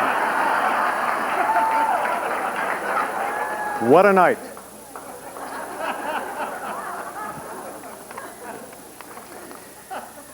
He is your new incoming. Now, actually, the final category, and it's a brand new one for the chapter, is overall station excellence, recognizing excellence in the broadcast product and station image. And the Emmy goes to... The time has come to move beyond entrenched positions and to take concrete actions to achieve peace. When the president came calling, they answered proudly. We are going to back this president. Friends and family are left behind, left to wait, to wonder. Thank you very much. To worry. I'd like to accept this on behalf of everyone at News Channel 8. It's a great team there, great team of journalists. They do great work every day, and I'm just lucky to be their news director. Thanks a lot.